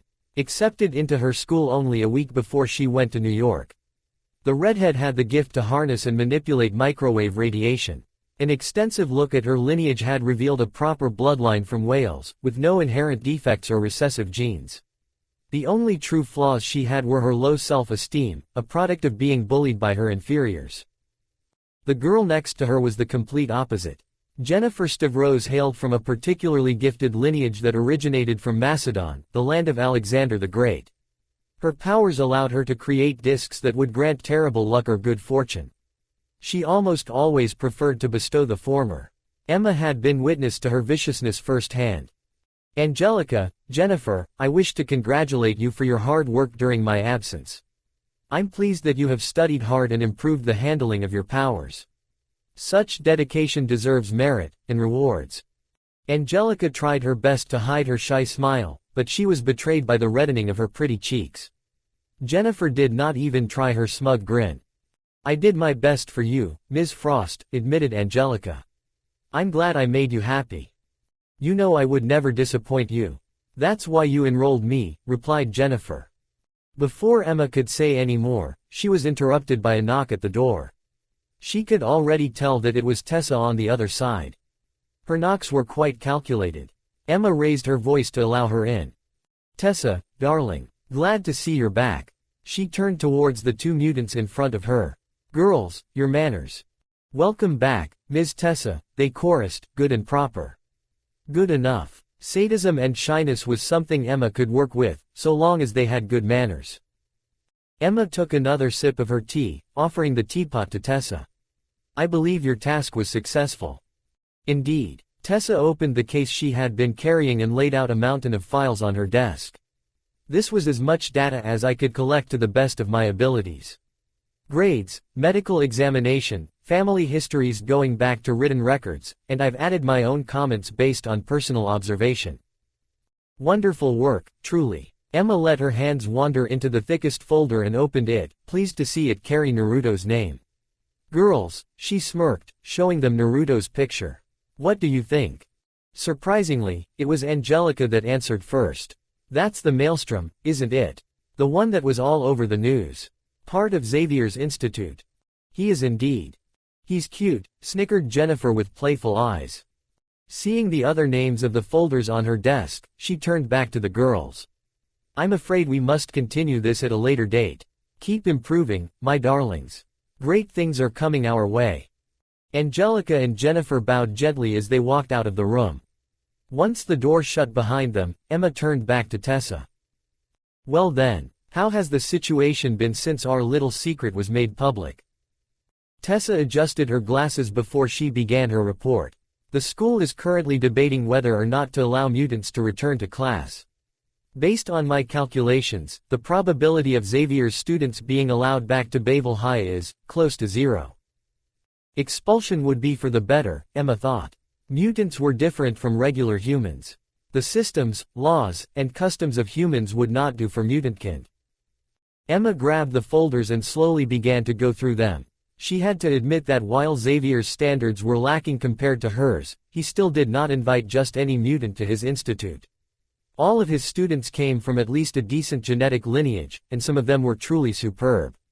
Wanda Maximoff, the daughter of the Master of Magnetism, Jean Grey, descending from a pristine New England bloodline, and Aurora Munro, the heir of a long line of Kenyan princesses, stood out in particular. Naruto was mostly a mystery, of course, but she knew that he was from a special bloodline, even if he had trouble admitting it. She had a good eye for these kinds of things. Which made it all the more unfortunate when she went over the folder of his girlfriend. Catherine Pride had good genes from a decent heritage. Genes that should get passed to the next generation and had even grabbed her attention when Emma had first tried to recruit her. But they paled in comparison to other prospects, both in Xavier's institute and her own school. Emma wouldn't be bothered if she had partnered with someone of slightly lesser stock. The degree to which she had monopolized the genetic prize irked her immensely, though. Thanks to Tessa's comments and her own personal investigation, the full picture was becoming clear.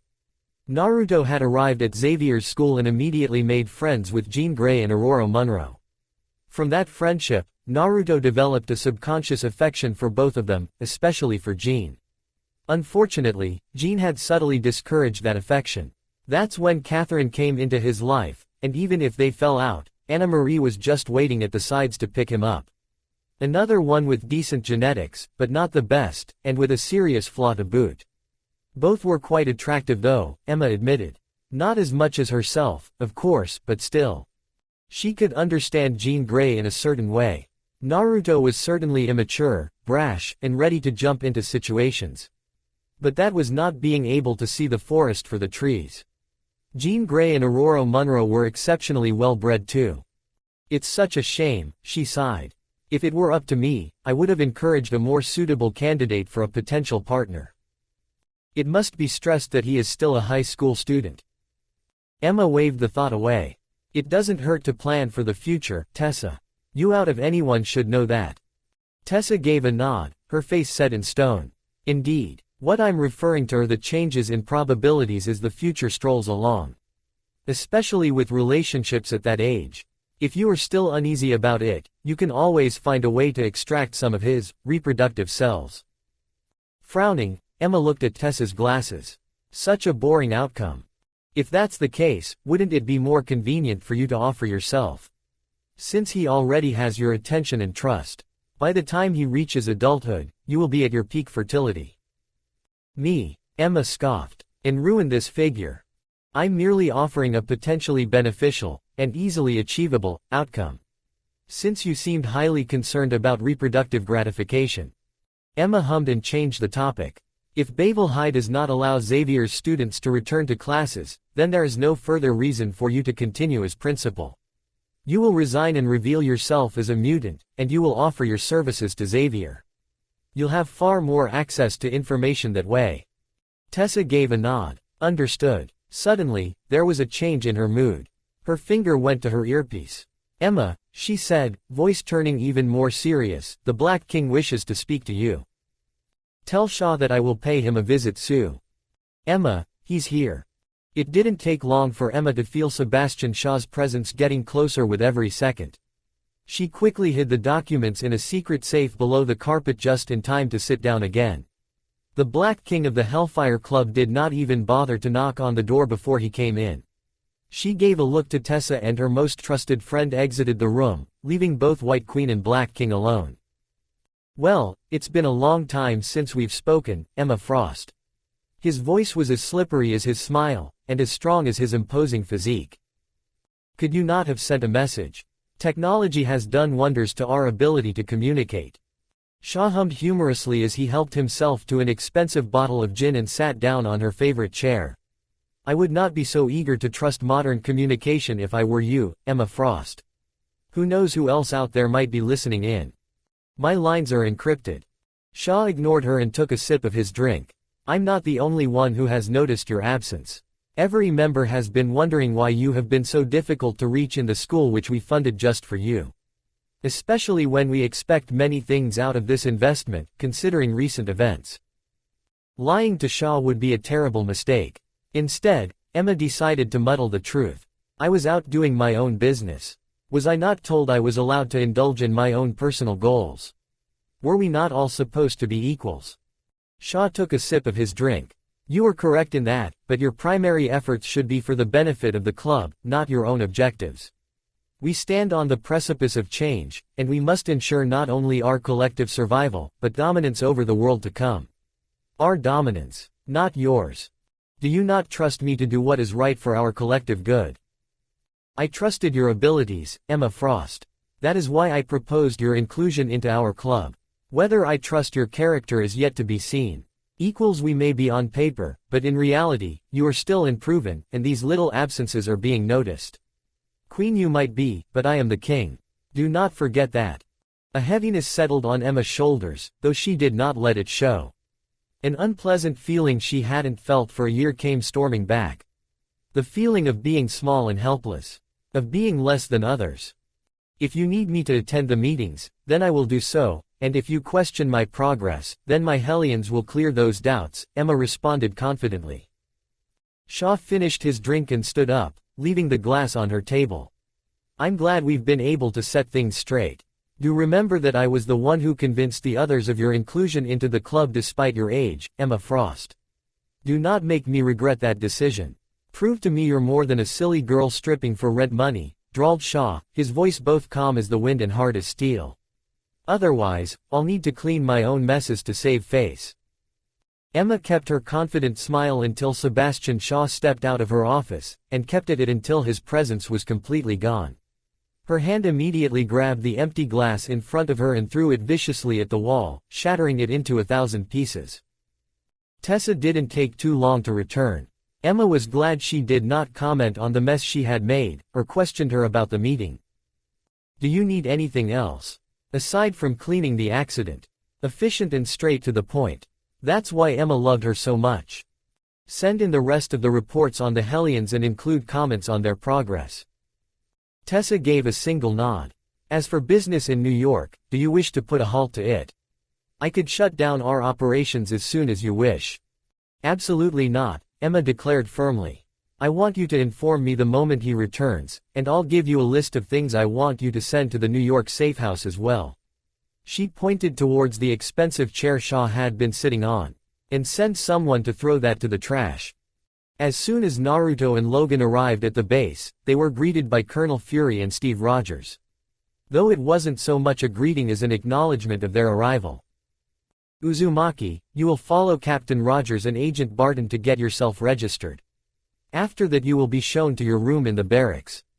Don't get settled in just yet. You'll just leave your bags in there before you join us to meet the rest of the team you'll be working with. We start team training immediately after that. Fury turned around and went back with a dark-haired woman who was waiting for him with a communicator. Naruto turned to Logan. Angry Raikusa is not very charming, is he? Can it, brat? This is the army. Charm is not part of the vocabulary, Logan responded gruffly. Now follow Steve. You don't want to keep Fury waiting. Steve Rogers was far more welcoming than Fury. The captain rubbed his back encouragingly as they walked to get registered. Don't be too worried, son. You'll fit right in no time. Military service builds character. Made me into the man I am today. We're more of a special agency than a proper military, countered Clint with a grin. Couldn't get me to serve in the real military. Not too good with following my superiors to the letter. Fury is more forgiving so long as you get the job done without making too much noise. The registration took only a few minutes. His picture was taken quickly. Unfortunately, he was not allowed to put on his war paint and make a pose. Other than that, it was eerily similar to the same registration process as the one they had in Konoha. He even got a number assigned to him, SSA 0099. His room was not as good as the one back at the mansion, but it was better than he expected. He expected to share his room with other agents but was pleased to see that he had his own room, even if it was small and only had a bed and desk. They even gave him a laptop to receive official messages and training instructions. Naruto only had a few minutes to unpack his things before Steve returned to guide him down to the lowest levels of the base. They entered what could only be called an underground complex of rooms. He could see a room filled with lab equipment and another with a large training area. There was even a conference room of sorts, similar to the one that the professor had back at the institute. It was in a break room of sorts that he met the rest of the team, including some familiar faces. "Hey kid," called out Tony Stark, holding a drink on one hand and a cell phone on the other. Dressed in an extremely expensive-looking suit, he looked fairly out of place compared to the other occupants. Vibrant red hair made Naruto's memories flood back to a woman's scream and an abandoned alley. The same hair he had also seen at Stark Tower. That woman now stood in front of a table, tapping quickly at her laptop, but she was not wearing an assistant's outfit, but a skin-tight uniform, complete with a couple of handguns at her hips and some odd devices around her wrists. Weren't you the woman getting roughed up by that guy? he asked accusingly. The redhead simply gave him an amused smile. His name is Evan and he was in the medical wing for 4 days, if you must know. You have a mean kick, rookie. Naruto's eyes widened as he pointed at her. So it was all a fake. You weren't really getting mugged. Realization finally dawned on him. You did it to get closer to me, didn't you? Seeing the redhead's smile was all the confirmation he needed. Don't beat yourself up, kid, muttered Tony. You're not the only one that fell for Natasha Romanoff's charm, and you definitely won't be the last. Clint let out a laugh. Natasha's no damsel, rookie. I'd even say she's the best agent that S.H.I.E.L.D. has. Her skills in information gathering and undercover operations are even better than her combat prowess. And believe me, the Black Widow is very, very skilled in a fight. With a groan, Naruto crossed his arms and pouted. Can't believe I got fooled like that. I'm supposed to be the super cool and mysterious ninja. How could I have fallen for that? Having a good heart is not something you should be ashamed of, rookie. Responded Natasha. If it makes you feel any better, had I truly been a damsel in distress, my heart would have swooned. Chivalry is something sorely lacking these days. Naruto sighed loudly as he turned back to Tony. So you're in here too? Of course I am. Gotta see to it that the organization my old man helped set up doesn't fall apart. Though there were some slight disagreements about my qualifications. Instinctively compulsive, self-destructive, textbook narcissistic personality disorder, droned Natasha while tapping at her laptop. Oh, please. You're making me blush. Wonder what you wrote about me, said Naruto. She smiled at him. Only the good things, including your innocence. Clint introduced him to Maria Hill and the last couple of men. Carrying neither weapons nor wearing special uniforms, they didn't look like agents. Both of them looked middle-aged. The younger, blonde-haired one was called Hank Pym, and he looked even more laser-focused on his work than Reed Richards tended to be. The other one had grayer hair with a thick beard. He immediately greeted Naruto with a smile and a handshake. Vernon Van Dyne. Words cannot express how excited I am to meet you, Mr. Uzumaki. I'm thankful that the director did his best to have you put under the care of S.H.I.E.L.D. instead of handed over to the other agencies. Naruto heard the name and immediately thought about Kitty's friend. Van Dyne. Do you know Janet Van Dyne? Vernon beamed at him and grabbed a photo near his desk, showing him smiling with a younger Janet with the Eiffel Tower in the background. Of course. Janet is my little princess. I must give my thanks for saving her back in Stark Tower. Although, you seem to know her more than that. Yeah, she's in my girlfriend's dance class, responded Naruto. They're good friends. The old scientist smiled solemnly. It's great to hear she has friends, he muttered, then quickly reached out for a piece of paper. I hope you don't mind, but Janet would kill me if she knew I met the Maelstrom and didn't get his autograph. She started a fan club for you, I think. So entrepreneurial. I'm very proud of her. Naruto rubbed his head sheepishly. I don't really have an autograph. He grabbed the paper anyway and signed it with his name. It's not like his anonymity could get any more compromised. I hope you don't mind me intruding, but you mentioned you have a girlfriend. Is she human? She's from Illinois, said Naruto. Kitty is from this earth but she's special. You must have seen the news by now. Ah, yes. The mutants. Vernon gave a nod. I'm fully supportive of mutants, if you want my opinion. What I was asking is if she was from Earth. Forgive me, but I was under the impression you came from another planet. I'm not originally from this planet. But back in my own home we didn't even know about space or other places where life could be found. It really shocked me that people here look so similar to the ones on my planet. Though there are some differences. Vernon's ears perked up. What kind of differences? He asked, his voice brimming with excitement. Well, people from my home seem to have better endurance. Especially shinobi like me, though I guess that's just because I'm part of the people that can manipulate chakra. So not everyone can use the kinds of powers you use. Naruto shook his head. There's only a certain amount of people that can manipulate chakra. Almost all of us live in hidden villages and have shinobi heritage. We have higher stamina, stronger bodies, and can perform jutsu. Naruto stopped for a moment and looked at the ceiling. Now that I think about it, we're not all different from mutants. The scientist gave a slow nod. Amazing. You're so similar to us that you're able to even form romantic connections and blend into society. I never expected extraterrestrial life to be so mundane. Naruto gave an awkward grin. I hope I didn't disappoint you. Disappoint me? Quite the contrary. If anything, you have given me far more to think about when it comes to our relations with alien life. Despite the great distances between us, we can be very similar. Until now, the most popular ideas of extraterrestrial life has been one that we would find incomprehensible, and yet through you I can see that you're able to emote much like us, speak like us, even love like us. Fury entered just as Vernon finished talking and looked at all of them. I believe you all have met our newest recruit. Everybody nodded. Good. Now, it's time to bring him up to speed. Natasha, you'll show him the ropes. We will launch the operation in 10 days. So began his first days at S.H.I.E.L.D. He was quickly brought up to speed by Natasha, better known by her Black Widow codename. Apparently, the guys who had attacked Stark Tower were actually an old remnant of Nazi Germany called Hydra. Captain America had fought against them in World War II and it was believed that they were defeated along with their leader, the Red Skull. Now they had shown up after nearly 6 decades of near silence. It was up to them to cut off all their heads for good this time. Your form has many openings, but your reflexes are amazing, and your endurance is even greater than Cap's. I'm guessing you were trained back on your home planet? Asked Natasha after she put him through a training program with some dummies. He nodded. Placed on the Shinobi program since I was 6, graduated around 2 years ago as a genin.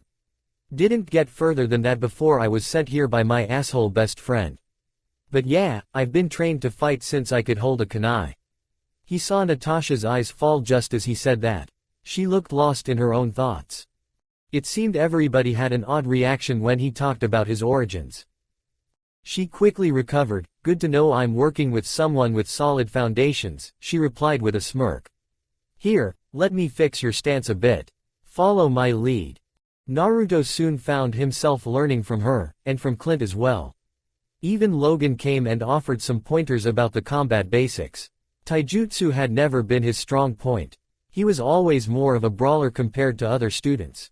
It was something he'd been trying to fix since he met Lee, but just like with Jutsu, he hadn't had the chance until now. Don't try to copy me in everything, said Natasha after the first week. We have different physiques and capabilities. You're stronger than me while I'm more agile, for example. I use my entire body weight against my enemies to throw them off balance.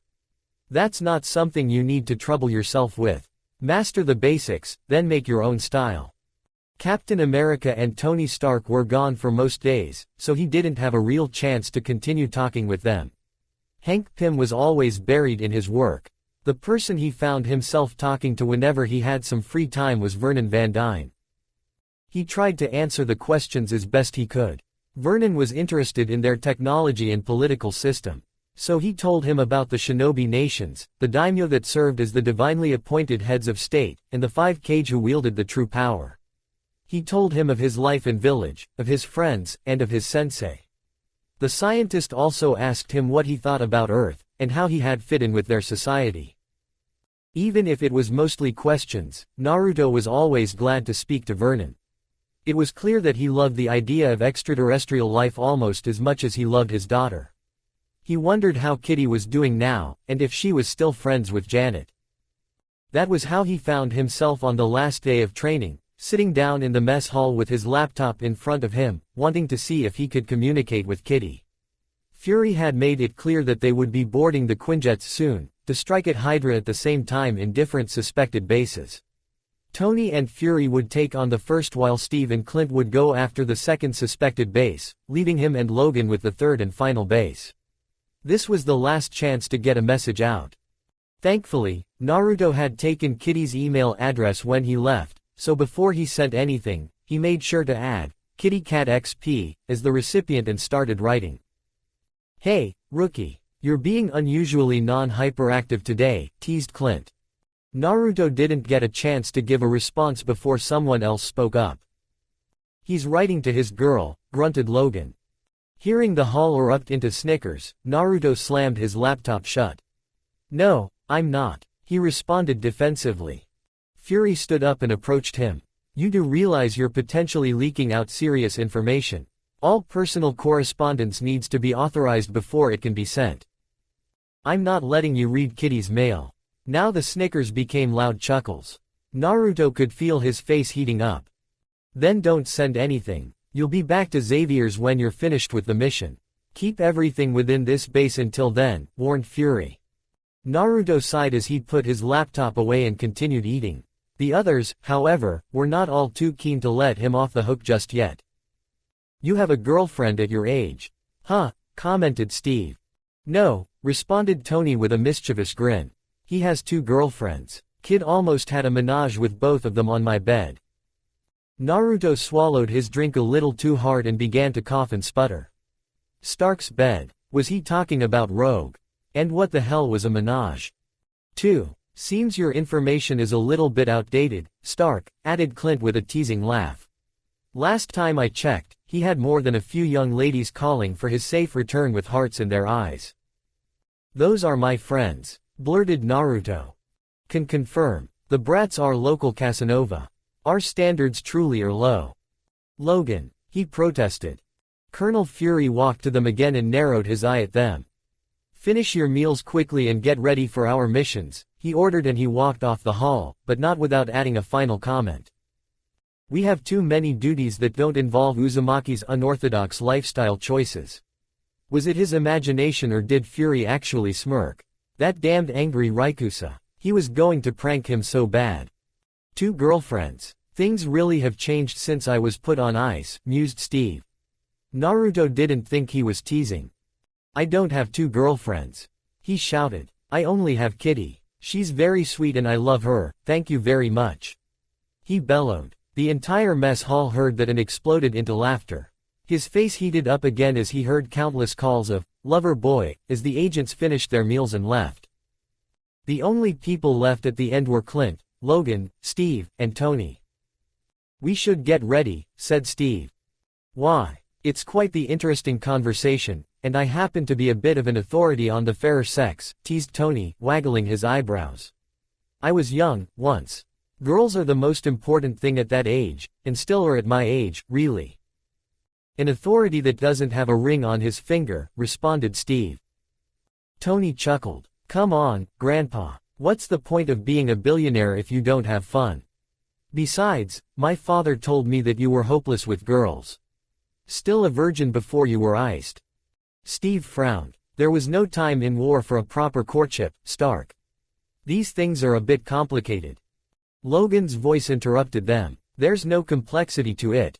You see each other, you like each other. If the attraction is clear, then you do your business. We're not that different from animals. We even get a bit aggressive when there's competition. That can't be right, replied Steve with a shake of his head. Women value honorable men above all else. If you want to have a good relationship with one, you must respect her at every moment. Going for carnal pleasure immediately is not the way. Tony let out an amused giggle. You both have no idea what you're talking about. He looked at Naruto. Listen, kid, trying to know exactly what goes through a woman's mind is a surefire way to land yourself in an insane asylum. That doesn't mean that you can't learn a thing or two. Good thing you have me here for that. Now, he said, sending a look towards Logan. Given you actually have a girlfriend, I imagine you know that if you let go of all instincts and smell her butt like a mutt, the only thing you're gonna have to think of is a nice excuse to explain the red handprint on the side of your face to your friends and the sexual harassment suit to your mom. Oddly specific scenario, laughed Clint. Turning his gaze towards Steve, Tony continued, on the other hand, if you are like a good guy all of the time and act more chaste than street. Agnes, she's going to be drier than Death Valley. We're talking about courtship, not sex, protested Steve. And I'm saying they're one and the same. You treat her right, take her to a good place, show her a good time, make sure to flex some of your assets, whether that be money or physique, and when you get home, you do things that will make Aphrodite blush. A female voice cleared her throat. Natasha looked at them with her arms crossed, her face a mixture of amusement and annoyance. As hilarious as it is to see grown men being clueless about my gender, we all have our assignments to see too. It's time to go now. She looked at Naruto and Logan. You're coming with me. Naruto grabbed his things and walked right after Natasha. He couldn't stop thinking about the things Tony, Logan, and Steve had said. Usually, when he was really in doubt, he'd ask Emma. But she wasn't here. After 2 weeks, it's the longest he'd gone without seeing her. "Hey, Natasha," he asked as they walked towards the hangar. "You're a woman, right?" "You are wonderfully perceptive," she responded playfully. Which of them was correct? Tony, Steve or Logan? Natasha turned to him with a smirk. "All of them are right, and all of them are wrong." Well, that was a cryptic answer to rival the old sage in his dreams. "Well, can you tell me the whole truth?" Natasha's smirk grew into a grin. "Now, where is the fun in that?" Naruto sighed. He really wished he had Emma right now. Both of them eventually arrived towards a prepared Quinjet, ready for takeoff. This is it, Naruto realized, his first mission. He'd had brushes with death with the X-Men, but those were missions that had gotten out of hand. With S.H.I.E.L.D., it was crystal clear that he was heading into potentially mortal danger. In a way, it was like he had actually made Chunin. "You're going to be heading out with us?"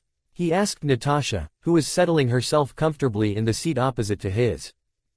"Of course. I'm going to be your handler. Make sure you stay out of too much trouble. All of your missions are going to be with me." Naruto nodded. "Hope to get along with you, then, Black Widow. You're a far better companion than Colonel Angry." She laughed. "Call me, Nat, Rookie." "All right, Nat. So, where are we going?" "The land of the wounded bear," Natasha said cryptically and muttered something to herself in an unknown language. "What do you mean?" Logan stepped into view and lit a cigar. As soon as he sat down next to him, the Quinjet roared to life and took off. "Russia, brat. We're going to Russia."